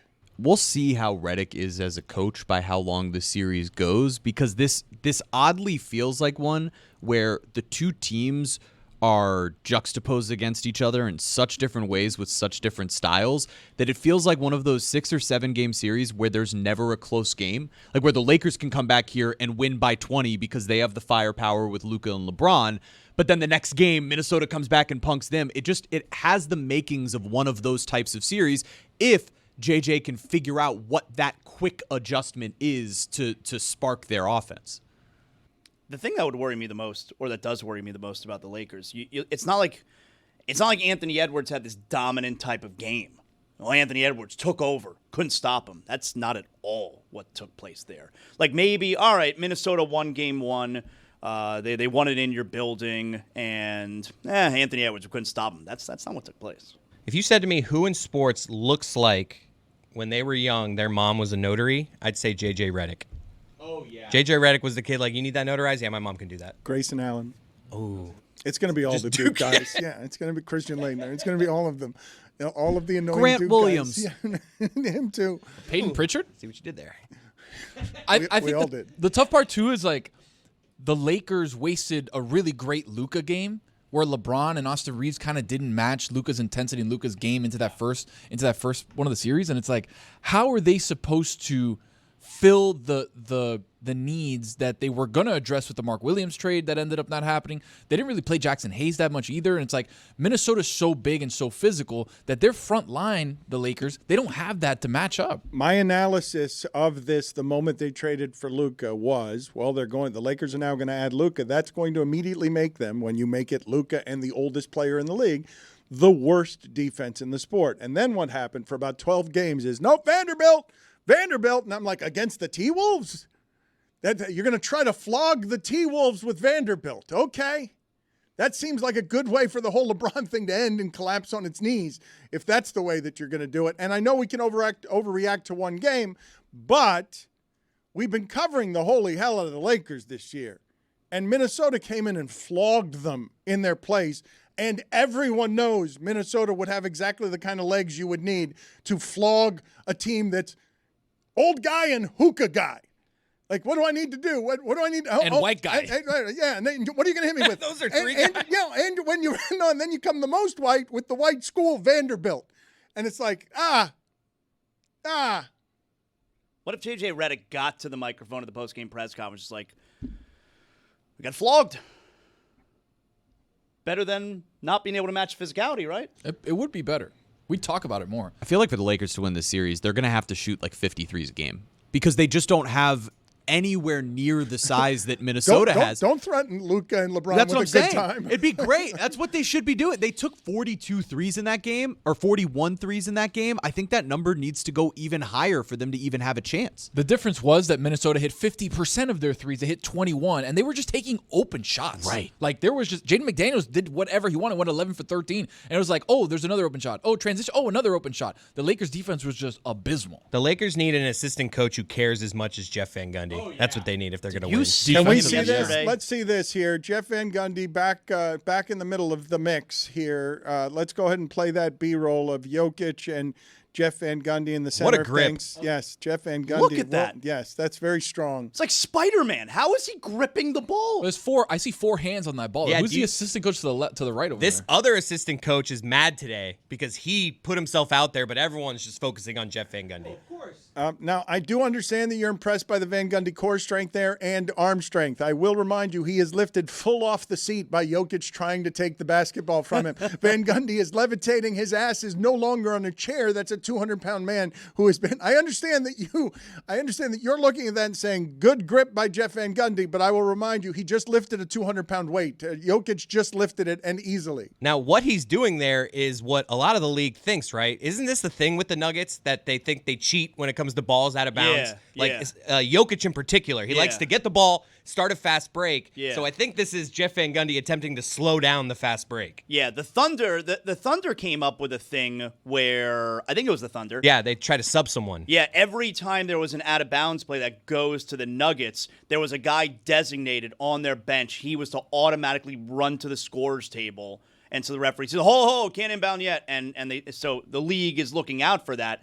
And so Van Gundy there, no hesitation, by the way. Because that seems like a job of the assistant coach. Throughout the week preparing, he's like, hey, they like to speed Grab up. the ball. Let's, he even said in a meeting, he's like, if the ball comes to me, I'm stopping it. Yep. I'll stop it. And he had to be about that talk. It couldn't just be about, what am I trying to say here?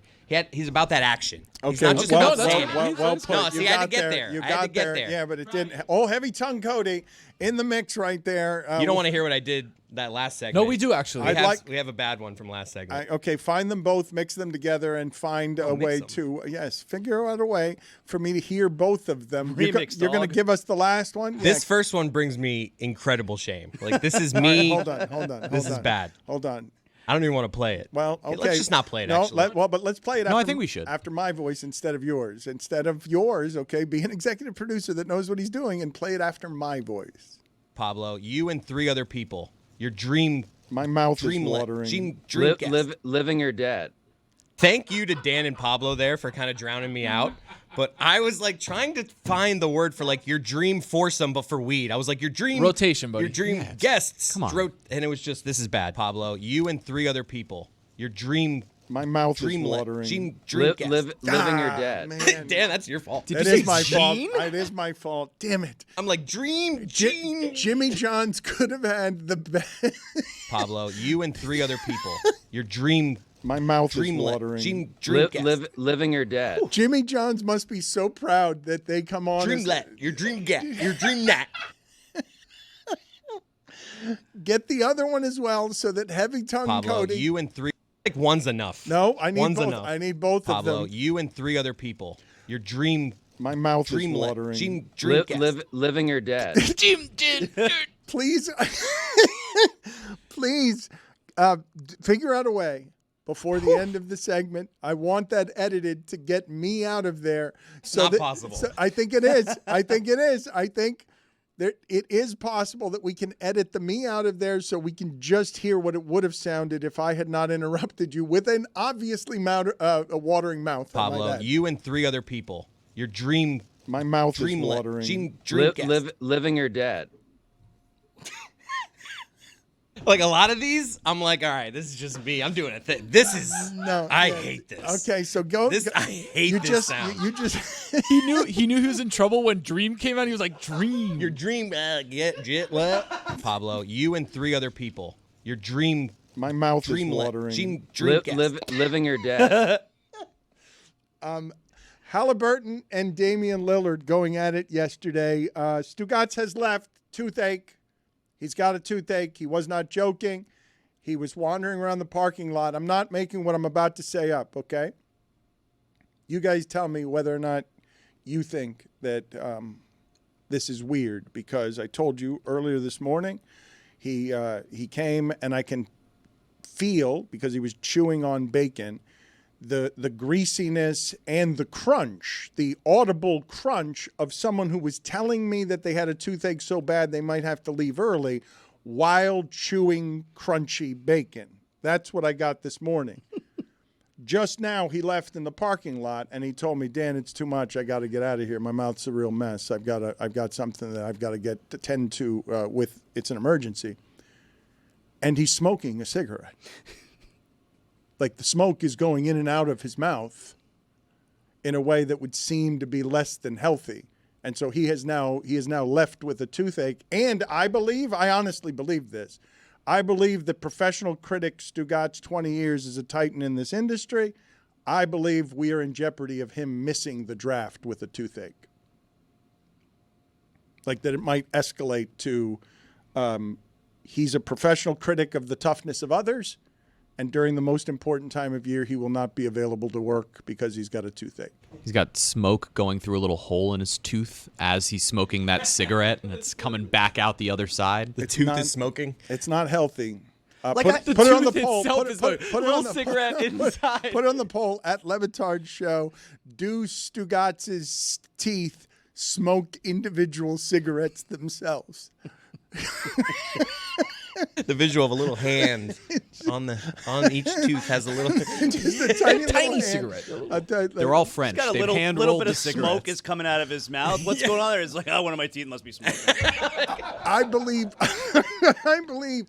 believe the draft, his draft coverage is now in jeopardy because he did seem to be in legitimate pain, and he doesn't take very good. Underrated pain. He doesn't take very good care of himself. But the Milwaukee Bucks, I think a lot of people watching right now, the Milwaukee Bucks are assuming that they break up after this year if they get eliminated quickly and embarrassingly in the first round. And we're going to have a bit of difficulty with the legacy of Giannis because of the 1 year where he ends up getting to the championship, and we're all going to be like another person in that region. Aaron Rodgers was really good for a long time and probably should have won more than once if he's as great as I think he is. And that was a weird year too, remember, because the COVID season ended in like September, and then the new season started in like November. It was a weird year that they ended up essentially capitalizing on. Not a lot of people in the arenas either. It wasn't full attendance or anything like that. It was a weird year they won. His only win. It's weird that they haven't been better around him because he has been dominant every single. But he's been dominant every single season of his career, and even in the postseason, he's been great. At this point, I mean, listen to this list. This is going to be his 7th consecutive season finishing in the top 4 in MVP voting.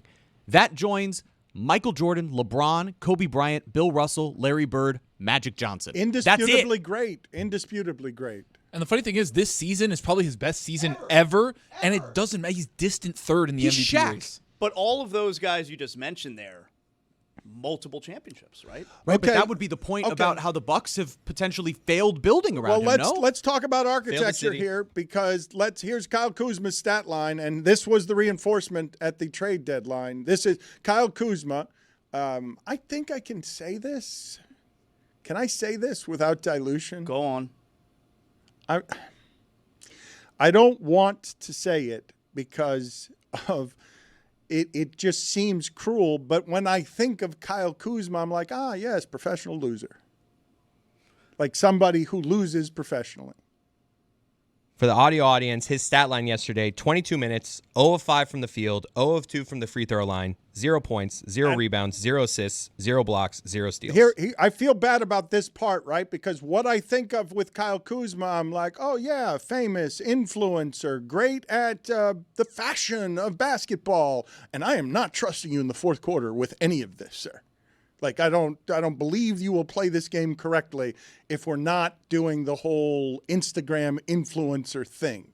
Wait, Stugotz's tooth is on the screen, and it looks sad smoking a cigarette. Yeah, that's the best part. Because it needs exhausted. a root canal. It's exhausted by how often it has to smoke cigarettes on behalf of Stugotz. Exhaust being the key word there, just smoking right out of his mouth. Dan's a writer. Professional. You understand what I'm saying, though? In terms of the league, the Wizards have a particular kind of stench on them, right? Like, yes. You're not, even Charlotte doesn't get this. The thing that I'm talking about, Charlotte is a professional loser of a franchise. One of the things that I love talking about with the Clippers is the Clippers have always been that. So this is kind of confusing to see them have a legitimate, not laughingstock chance at the championship. But when I think right now, and I don't know if I'm doing this because of the Harlem Globetrotters. They always played against the opposite loser by, typecasting. The Washington Generals were the biggest loser franchise ever. I associate Kyle Kuzma with losing basketball back when the Lakers were less interesting and wherever it is that he ends up, and then he ends up in Washington. I'm like, you trade for that. When the Heat were talking about trading for that, I'm like, that's not going to help anybody do anything. So you skip right over. I agree with what you're saying, but you're also skipping right over him being a 2020 NBA champion. I know. Was just about to mention that. I know. I am doing that. But I agree with you. How is that? The reason that I'm presenting it to all of you is because look at what I'm doing. It's not even fair and also inaccurate. Feels like he played for the Wizards for 15 years. But all of that, it felt like they were losing 143 games a season. Like they'd leave there 0-3. Every time they played, you'd lose 3 bets on just, they lost that game 3 times. How did they do that? They were only playing 1 game. They played a triple header of losses. How is it possible? It's one thing to play 3 minutes and you have zeros across the board. How is it possible to have zeros everywhere in 22 minutes? He didn't even have a turnover, I don't think. He had nothing.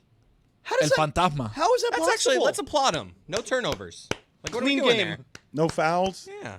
No, nothing. Just stood. Just like against the spread. The box score, if not for the number under minutes, would not be historical proof that Kuzma had played in that game. There would be no evidence. You couldn't. A team of detectives and forensic investigators looking through the history books would have had no evidence that he played in a game to help Giannis. Do you think he's aware of it? Because he had 2 free throw attempts. I'm picturing 17 minutes in, he's like, all right, these 2 free throw attempts. This is big. I need, if I don't make these. Oh, but that is proof, though. I stand corrected. There's a number in the box score there. It's the 2 free throws that prove he's not an apparition. He is not a ghost. He's simply Kyle Kuzma. Not going to help you at the trade deadline. And 0 for 5 from the field. So, he existed. But he did have 2 fouls. Oh, now my box score is ruined. I thought it was just 0. Chris Livingston played 1 minute in that game and recorded a rebound. So he had more of an impact in his 1 minute at the very end. Livingston leaves the game like Jeremy. Yes. Little fist pump. Got that rebound. But Halliburton and Dame, you guys make fun of me because I'm rooting for a Clippers-Pacers final because the Pacers are fun and I really like the Clippers. But Halliburton and Dame, the whole Lillard thing hasn't quite gone the way that was supposed to. It's weird because you figure with those 2 guys, like they were at one point when Lillard was healthy, they were the highest scoring duo in the NBA. And then obviously the blood clots and things change. But for me, I don't like when a guy is on the bench in a Louis Vuitton sweater and then has something to say to the best player on the other team. It's like, buddy, you're on the bench. What's the backstory? On, Why does Dame not like Halliburton? Is there anything there other than just trying to I think talk Halliburton shit? was just talking during the game, and then he told him, I'm going to bust your ass. A lot of people don't like the way Halliburton talks because it's rare. He's got a voice thing, too. He has 7 different voices, but it's also that he mostly, you notice, only talks if they're like up 25, and he's not a big talker when they're losing, and that was exposed last year. Who talks when they're losing? It's the best time to talk. Who talks when they're losing? Scoreboard, but it's buddy. Solely when it's, hey, I can point at the scoreboard behind me, and they're sort of saying like the best guys are trash talking all game long when it's close, right? When that game is close and are able to pull away late. And a lot of the time what ends up happening is it's not until the Pacers have already run away with it, at least is, what people are saying. And the great part is it's going to be like, oh, you're going to see. When I'm out there, you're going to see. Yeah. No, you're going to see. I'm going to show you. No, I'm going to show you when I get out there that I'm going to show you what I'm going to show you. It's a show off. How about that? What a shame for Dame. I'm going to bust your ass. Thank you. Okay, I need some sort of trash talk police. I need something that picks up the trash. This is all silliness. We're going to talk about whether Halliburton should talk up 25, up 12, or down 4. Very few people talk trash down. Jimmy did against Giannis in that one playoff game that makes some people like Zaslow think that bad news is coming up for the Cavs. This guy thinks right here. This guy feels bad for Cavs fans today. Heater winning Wednesday. Heater going to win Wednesday. Wednesday's game 2. They won game 2 last year against Boston with the worst team. Put a scare into them. That's right. Heater winning game 2. Want to make a wager on that? Wait, we were a worse team last year with Jimmy? Jimmy didn't play in the postseason. Oh, he was hurt. You guys remember that one? Remember how he got hurt? Thought I caught play? you. Thought I you didn't though. You're having a hell of a day. Old heavy tongue turned around to get Jeremy and it exploded in his face. A big exploding cigar. Pablo, you and 3 other people. Your dream. My mouth is watering. Living or dead. Never been happier to hear Dan and Pablo talk. Yeah, I ruined that. Pablo ruined it. Can you get me the other one, though? Because I think the one this hour is just as bad. They're not grabbing it. I told them to grab it. Yeah, please hurry up and grab that as fast as you possibly can. I need some more ammunition at Chris Cody's expense. Giannis had 2 starting teammates in this game play 20 minutes or more and not score. That feels impossible. 2 starters that played over 20 minutes in that game and just goose egg offensively. The rest of the starters combined for 14 points, and 5 of them were from Ryan Hollins. But you're confident, though, that Doc Rivers will figure it out. I do think that what kind of laugh was that? I do think that Chris Middleton and Drew Holiday were kind of important to what it is that Giannis was doing. That one strange year that he won a championship over the toenail of Kevin Durant. It's a perfect situation, though, for Lillard. Like, Lillard's going to show up in game. If the Bucks win game 2, Lillard is a hero coming back to Milwaukee for game 3. Perfect. Win-win situation for Damian Lillard when he returns. Again, though, when trying to place the legacy of Giannis in the middle of this time, when you've got Jokic over there, and you've just got a real mastery of the sport you got Steph Curry over there. Giannis, I will remind you that Chris Whittingham very definitively said that Giannis forevermore could never be a number 1 and win a championship. He would forever have to be a number 2. It's kind of turned out in these playoffs, Giannis is probably the NBA's best number 2 because I think it's kind of been determined that he can't be your 1. And like in terms of his specific skill set and the areas of the game in which he struggles, you can't rely upon him to get baskets at the end. And who was, can everybody, because I don't remember, guys. I want to just make sure that I'm remembering correctly. Who was the number 1 he was talking about? Middleton? Chris Middleton. Plays for whom now? I mean, the Wizards. The 0-973 Wizards. The loser Wizards. I mean, I also remember Whittingham saying, Matthew Kachuk, it's all empty stats. Not a good year for They Woody. went to the Stanley Cup final. Other than growing at How does soccer. he keep failing his way up in our business? Like, these are epically wrong takes. He's great at soccer. The problem is he sucks at everything else, apparently. Put it on the poll, please, at Le Batard Show. Is Whittingham great at soccer, but he sucks at everything else, evidently? Everything's wrong. Giannis is number 1. It's not just wrong. It's wildly wrong. It's like saying, you know who the X Factor is in that Bucks-Pacers series in Game 1? Kyle Kuzma. Which you probably would have said, by the way, if he was still here. Can I ask you guys, though, because it's not fair. Career, just calling someone a professional loser, it feels wrong to me. But I'm just admitting a private inner thought honestly, and I'm not comfortable with myself doing it. It's just a reflex I have that I'm looking at somebody who's a champion, and I'm still saying that that person is not a champion. That person loses at basketball games. Is the stench and the stain of the Wizards that bad for me right now that I'm going to do it to anybody in the world? I also think there's a major difference in the way that you said it the first time, because first you said he's a professional loser, which sounds really awful. And then you follow it up, it's less bad when you say he's a loser professionally. Professional loser is... I'm not okay with either of them, frankly, and I'm trying to walk it back right now as we speak because it felt wrong coming out. But I am being honest with you when I say this team has Kyle Kuzma. What's going to happen? Well, they're going to lose. Except kind of recently they didn't. Except for the time they won the whole thing, and I'm like, yeah, but he didn't really have anything to do with it. He was milling about the way that he was in that Bucks playoff game. He wasn't doing against the spread. No, I don't know why you. No, I did see a box score from that Lakers series where he had 20-something minutes and 2 points. So close. Look, this is what I'm saying to you guys publicly and privately. I'm perfectly willing for you guys to tell me, Dan, you are so very wrong. Look at all of these amazing times that Kyle Kuzma won. I have no recollection of Kuzma winning anything ever. And even when he won, according to you guys, allegedly, I've put it in my memory bank as a loss. Him winning the championship does not exist anywhere in my Kuzma library as something that's jubilant at the end. That loses. He was pretty bad in the finals against the Heat. I'm looking at his numbers right now. He was pretty bad. Shot 35% for the series. He was one of those guys he'd start and then just go out and not come back in. Yeah. But his highest scoring postseason game was in a loss to the Miami Heat in that NBA Finals with 19 points. When the Lakers clinched the championship, he scored 2 points that night. Yeah, that's right.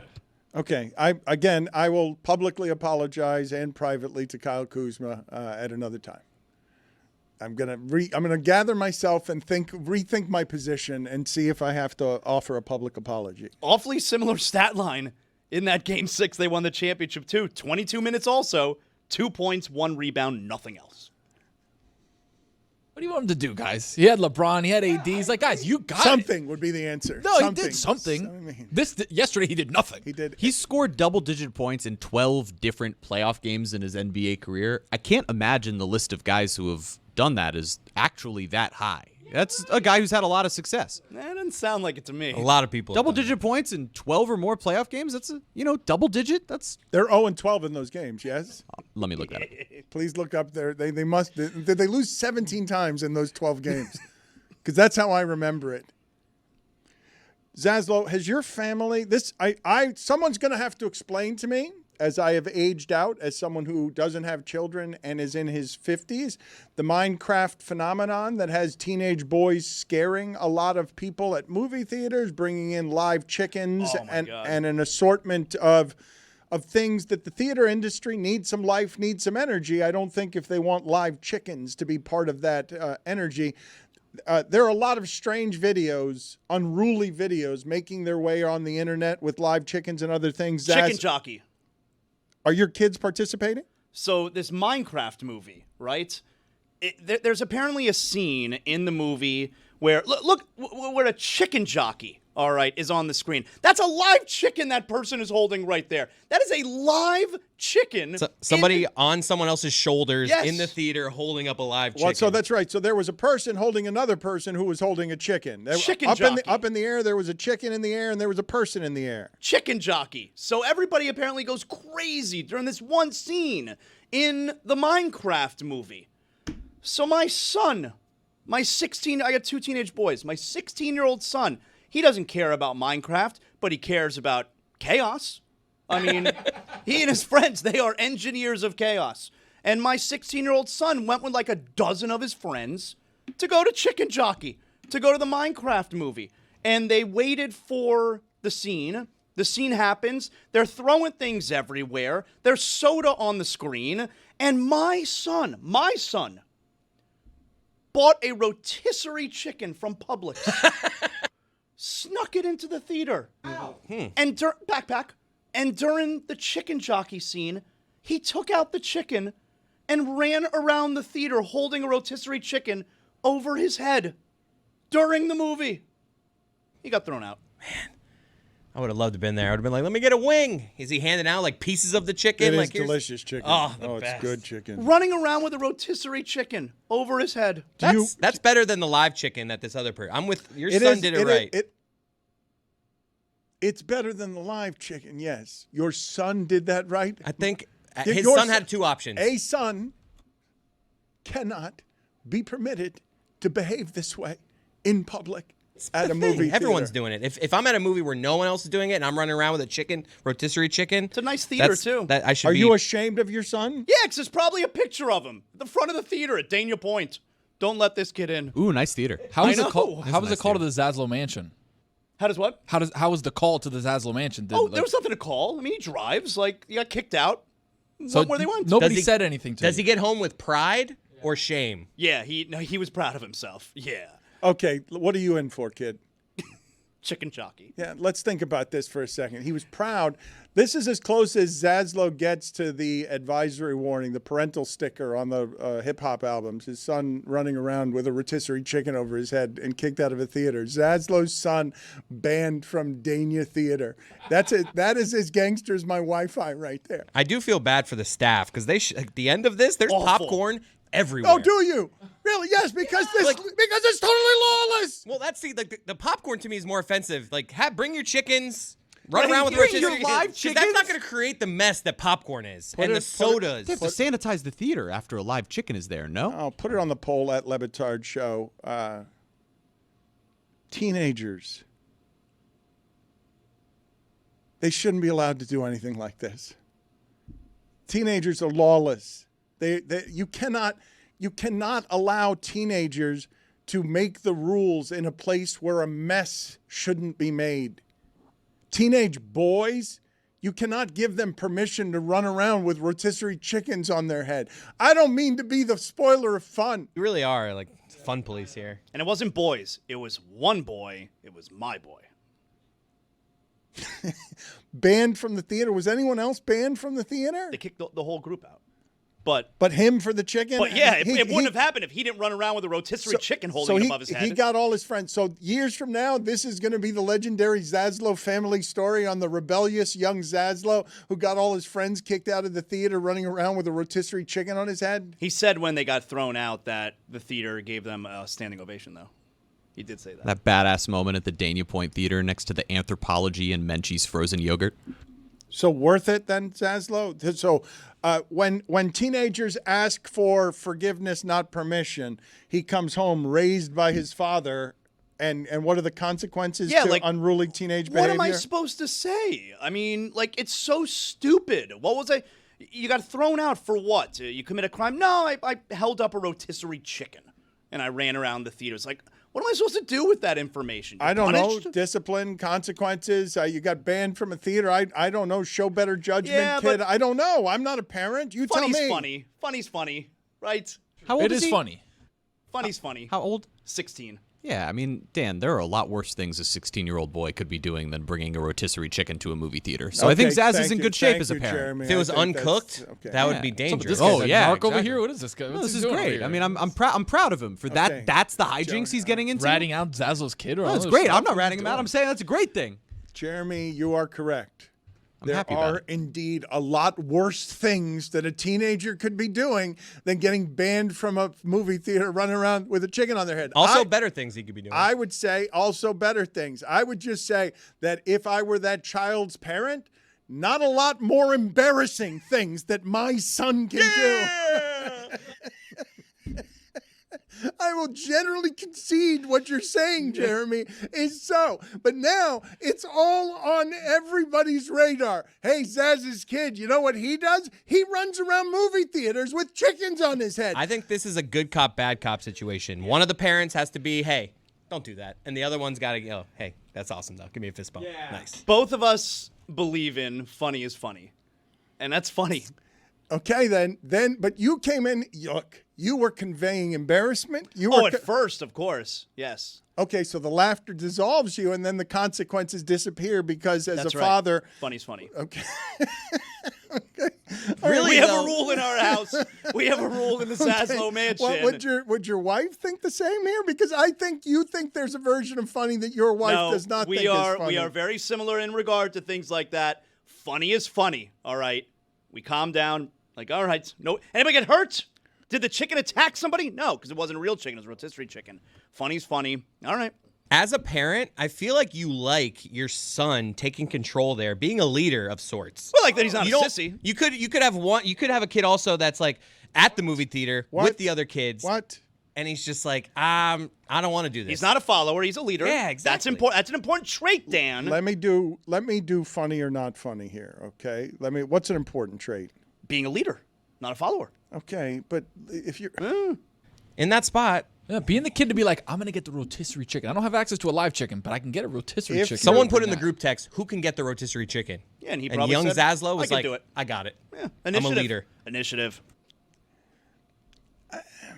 Leader and Guts. initiative, I will assign No fear. any number of Guts. circumstances. I'll even give you that Russell Westbrook at the end of that game was not a loon.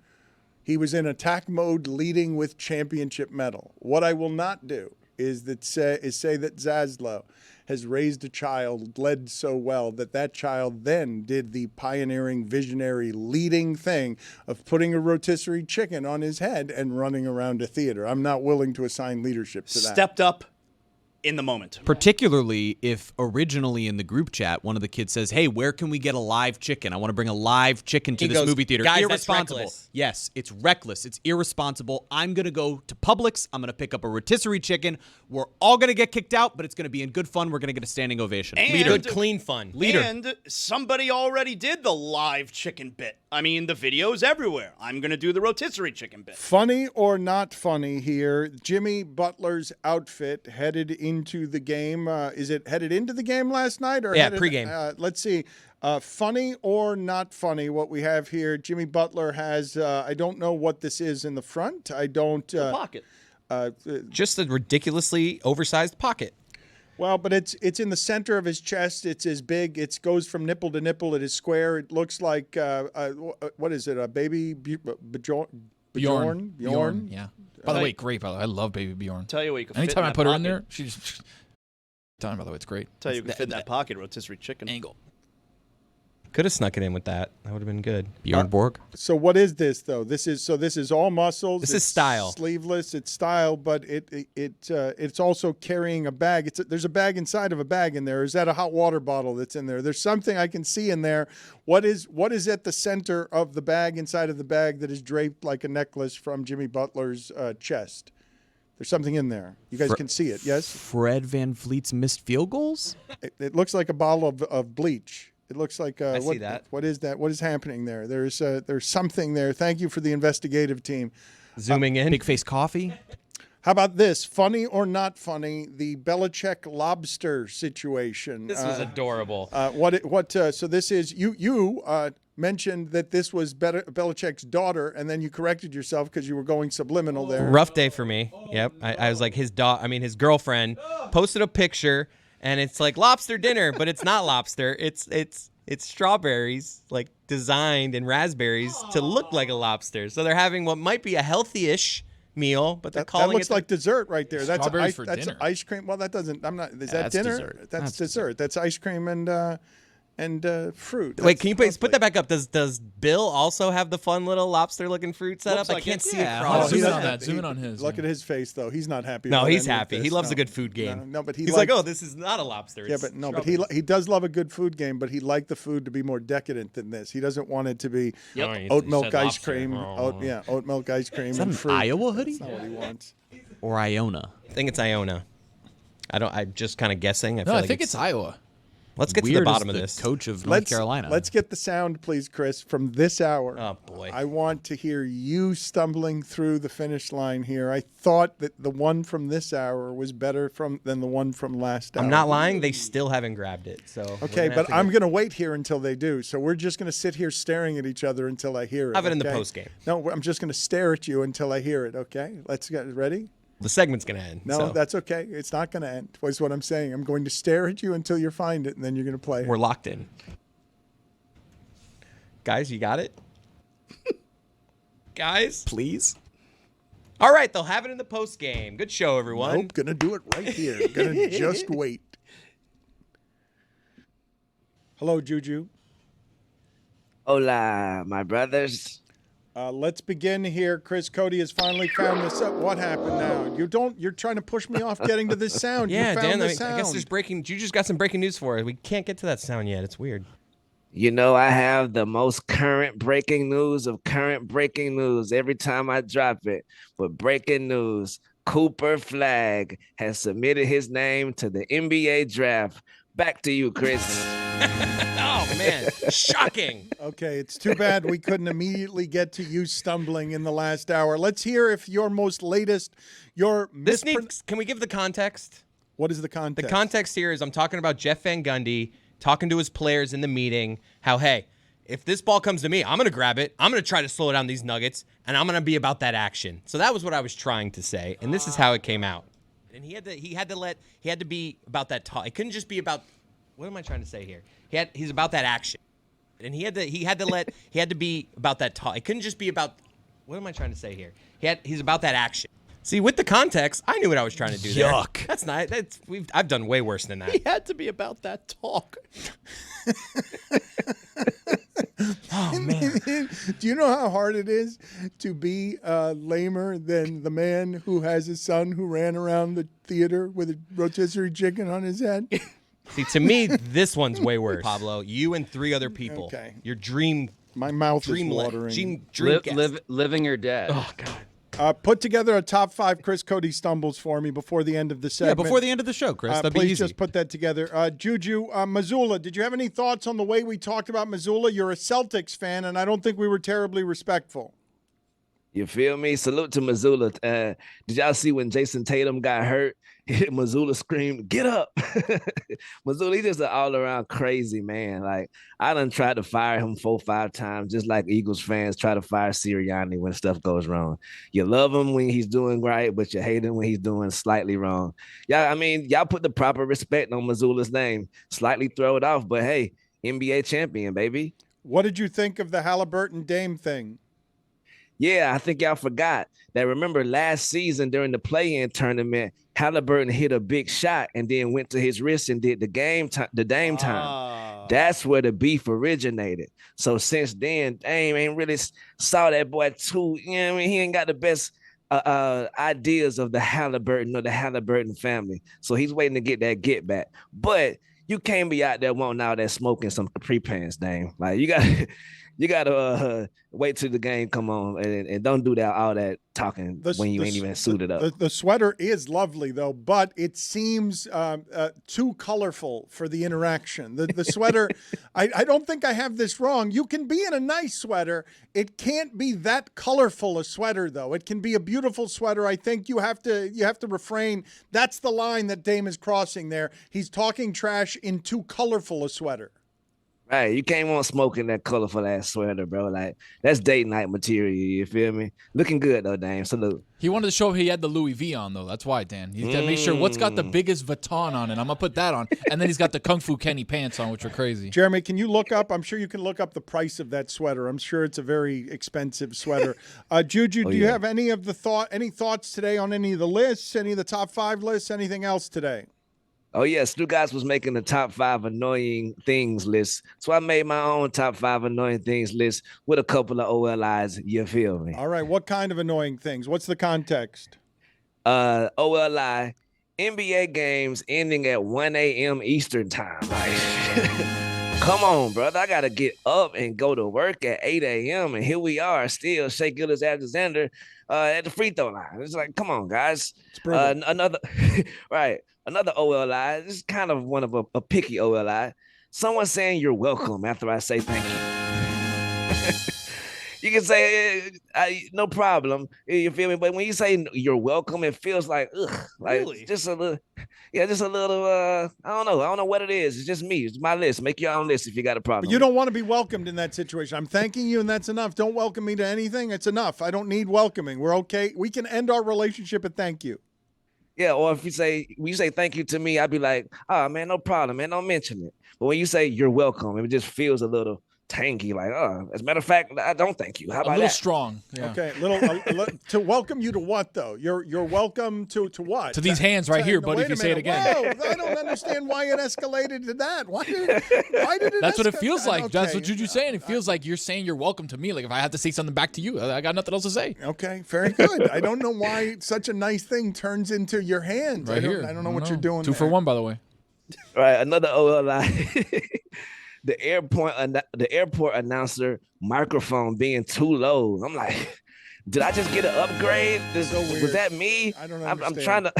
How is this not better after all of these years? How is the airplane microphone situation still a shitty pilot talking into a tin can? Right. Last OLI. A little kid running around the movie theater that I just paid my hard-earned money with a rotisserie chicken. Right? Chicken jockey. That's right. That's right. He's exactly Salute to right. the chicken. I am ashamed of you. Your It's a parenting chicken skills. jockey, Juju. I'm ashamed of your kid. I'm ashamed of your ancestors. Soiling the good name of Zaslow. Your descendants. Chris Cody, do you have a top 5 list? Top 5 most embarrassing Chris Cody screw-ups. This is brutal. Number reliving these. Number 5. This is me talking about Tyron Smith's hands. Chris, what was the funniest thing from the sports weekend? I got Tyron Smith. I'm sorry. They were talking back here, so they were making me a little nervous. Don't make excuses. Tyron Smith holding a football in his hands. It looked so small.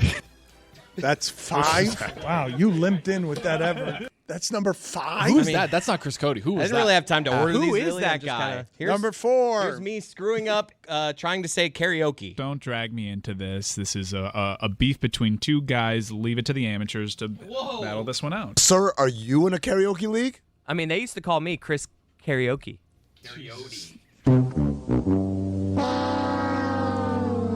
That back was really supposed to say Carrie Cody, but I just said karaoke. Number 3. Number 3. This is me screwing up A Few Good Men. What about A Few Good Men, Cody? Do you know what that is? Yes. Do you know who directed that? Oh, no. I just know, isn't that the one who's like, you can't handle the truth? Yeah, that's the line. You can't handle it. Yeah. I thought it was I couldn't, and I was like, you can't. Number 3. This next one I don't even really remember. It's me screwing up Chick-fil-A joke during a Brad Stevens interview. So my favorite fries are Chick-fil-A waffle fries. Yeah. There you go. Yeah. Chick-fil-A is going to be mad. Chick-fil-A is in trouble. You dip them in the sauce, right, Brad? You have to. Chick-fil-A sauce. Yeah. Chris, therapy couch. Get out of here, Chris. I thought I was celebrating it. I said that the Chick-fil-A would be mad at him, even though he said a good thing about Chick-fil-A. Number 1. Number 1. This is me. Did we get to Fizdale yet? Here's me screwing up something with David Fizdale. Shane Battier's gone and Dwayne Wade goes. I'm not sure what's going on with the culture. Sinking ship. They realized Spo's never leaving. You know, I feel like what's his name had a fuck man. Good exactly. Start. Keep going. Just keep fight through it. No, let's just end the segment Fizdale. right there. I found it at the end. Fizdale. Fine for me, you trying to read. The time that we overheard you trying to read in another Sheets and room. Giggles. Yeah, I'm looking for that one. Juju, Sheets and Giggles. let's update some polls, Juju. Okay, cool. We'll get to my top 5 another time. Oh, I'm sorry. Also- No, wait a minute. No, I thought, did we not get to number 1? I'm sorry. Did we not get to number 1? Those were OLIs. Oh, Jesus. Yeah, I thought that was those the top were 5. OLIs. My bad. I'm sorry. I thought we'd already started the list. Go ahead.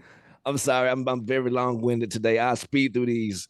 Number 5, when someone sends you 6 different text messages without just saying the one thing, like just take a beat, take a breath, send me one big text messages. Don't text me, hey. Don't text me, hey. Strong agree. Yeah. Number 4, when you go to squirt the ketchup and the ketchup water comes out before the ketchup. Oh, that's a good one. It's a good list he's putting together here. Right between the eyes. Number 3, Uber drivers that won't stop asking questions. Jesus. Chatty Uber drivers. You don't So get you here for the other? You don't get the condiment juice in any other thing. Why is it just in ketchup? Is You there get mustard it in juice? relish. You get it in doesn't- mustard. No, Yeah, you get it in mustard and Oh, so relish. you get in all of them? too. Yes, you're wrong about everything. Yeah. Number 2, rent. Yeah, rent is annoying. Like- That's right. That's correct. Brother, I just got paid. Now you want it back from me already. Yeah. Can't get a foot ahead. Just get a foot ahead. And number one, David Sampson. Okay, there we are. It seems to be a consensus. No matter what. Now let's get to the polls. First poll. Do you really have a toothache if you're chewing bacon while complaining about said toothache? 79% of the audience says, no, you do not. It was crispy, crunchy bacon. It's not just bacon. Yeah. Are you proper bleeped if your Wi-Fi doesn't work for an entire weekend? 90% of the audience says, yes, they are. Dang. That seems like an unhealthy dependence to be reminded of in the middle of Zaslow's live stream. Just me and Wilbon. It was a great stream, too, by the way. I was in New York over the weekend, went to the Knicks versus Pistons game. Campaign, wow, holy moly. You would have thought the gates of hell opened up whenever he hit those threes. I've never been to Madison Square Garden for a Knicks game. That crowd is crazy. Look at me, Louie. I am told, by the way, that we're going to have Pop That Campaign T-shirts up on the website here at some point. I don't know whether we're allowed to do that or not. You didn't give us a report from New York, though, Juju. They celebrated in New York as if they had really won something. Yes, after the game, they were saying, we want Boston. I was like, come on, guys. You had a great run in the fourth quarter, but let's see what Cade Cunningham has to say about game 2. You feel me? What if they would have champed, we want game. Orlando? That would have been crazy. But yeah, that was a good stream you had, Zaslow. Thank you. Watching that Heat game. Were you happy for me? Yeah, I was happy because I live in Atlanta. I don't want to see the Hawks win. Like, come on, stupid Hawks. Like, get out of here. Let's see the Heat, how far they can push it. That's what I'm saying. Next poll. Do you know the symptoms of gout? 60% of the audience says no, they do not. Damn. Have you ever had a paper cut? 97% of the audience says yes, they have had a paper cut. Thank you. Not a great day for me. I was like, that's split, right? 50-50? Jeremy, what happened? At one point, we were going to play the game Marlin or Disease with somebody, and we ended up wandering too far afield. When were we going to do that with whom? That was with Pablo. We were thinking about playing that game with him. Maybe we could bring it back with a guest tomorrow because we have some good ones in there, Dan. I don't know if you know the answer to this one, but Kreutzfeld. Marlin or Disease? Jacob Kreutzfeld. Disease. I'm going to guess Marlin. Clearly. It's something that, it's... Kreutzfeld-Jakob disease. Damn. I got a bad case of Nardi. Are notaries obnoxious? He's just so cooked today, it's crazy. 75% of the audience says yes, they are. Chris Cody went off on notaries today. Just took out the entire... That was my best segment. I shine there. I feel good about that. I'm going to go home and be like, honey, I had the notary segment. She's going to say what? Juju, anything else? Yes. Can you say you got someone tickets to an event if they still had to pay face value? 63% of the audience says, no, you cannot, Wow. Stugotz. Upset. Everyone here agreed that Stugotz had done someone a kindness by just simply setting him up with a broker. Right. I thought he had set up my boy Mike with great seats, like, bro, put your wallet away. Your money's no good here style. My boy Mike still had to pay. Come on, man. You can't get into the microphone saying I hooked him up. Neither here nor there. Did you have a friend that was too eager today to tell you that the Pope had died? 54% of the audience says yes, they did have that friend. Tony, blasphemy. But I'm just saying, a lot of the guys that did it don't really care about the Pope. We care about and the Pope. last poll is Whittingham great at the soccer stuff while sucking at everything else? 83% of the audience says yes, he is, and yes, he does. Damn, those are the polls. All right, Before I get out of here, the alley-oop is still going on, you feel me? Check out the alley-oop, and if you want to call and leave a voicemail and get on the show, the alley-oop, call 650-JUJU now and leave your message, and I will respond. You got to know. let's just close it out here with the gymnastics dismount. Not sure we have time for this. I'm getting of Chris Cody trying to read while we were watching him from another room, and he didn't know we were watching. All right, don't edit it then, Mike. And folks, during December, Sheets and Giggles is offering a killer deal. If you want to give something... It's a tough one. And folks, during December, these Sheets and Giggles is off... And folks, during December, Sheets and Giggles is offering a killer deal. If you want to give some sheety gifts to your friends and family. A buy one, get one half off deal with the code HOHOHO. So unnatural. HOHO. Or if you just want to try the sheets for yourself, head to sheetsgiggles.com/Dan and use the code Dan. This Christmas, you can get 20% off your first order of Sheets and Giggles at There's an F-bomb coming. Oh, he's talking to Sheets and Giggles. Guys, Sheets and Giggles is a game changer. I never used to care what I slept on in my bed. Sheets and Giggles. Guys, I am not someone who does this type of thing a lot. I'm not a salesy guy. But when I tell you that my life and my wife are so much better now, my wife loves it. Sheets and Giggles insanely soft eucalyptus sheets are a perfect gift for your wife or husband this year. And it's a heady play. It's like What was that? Speed bump. That was actually, I think we're getting somewhere. That was a decent one.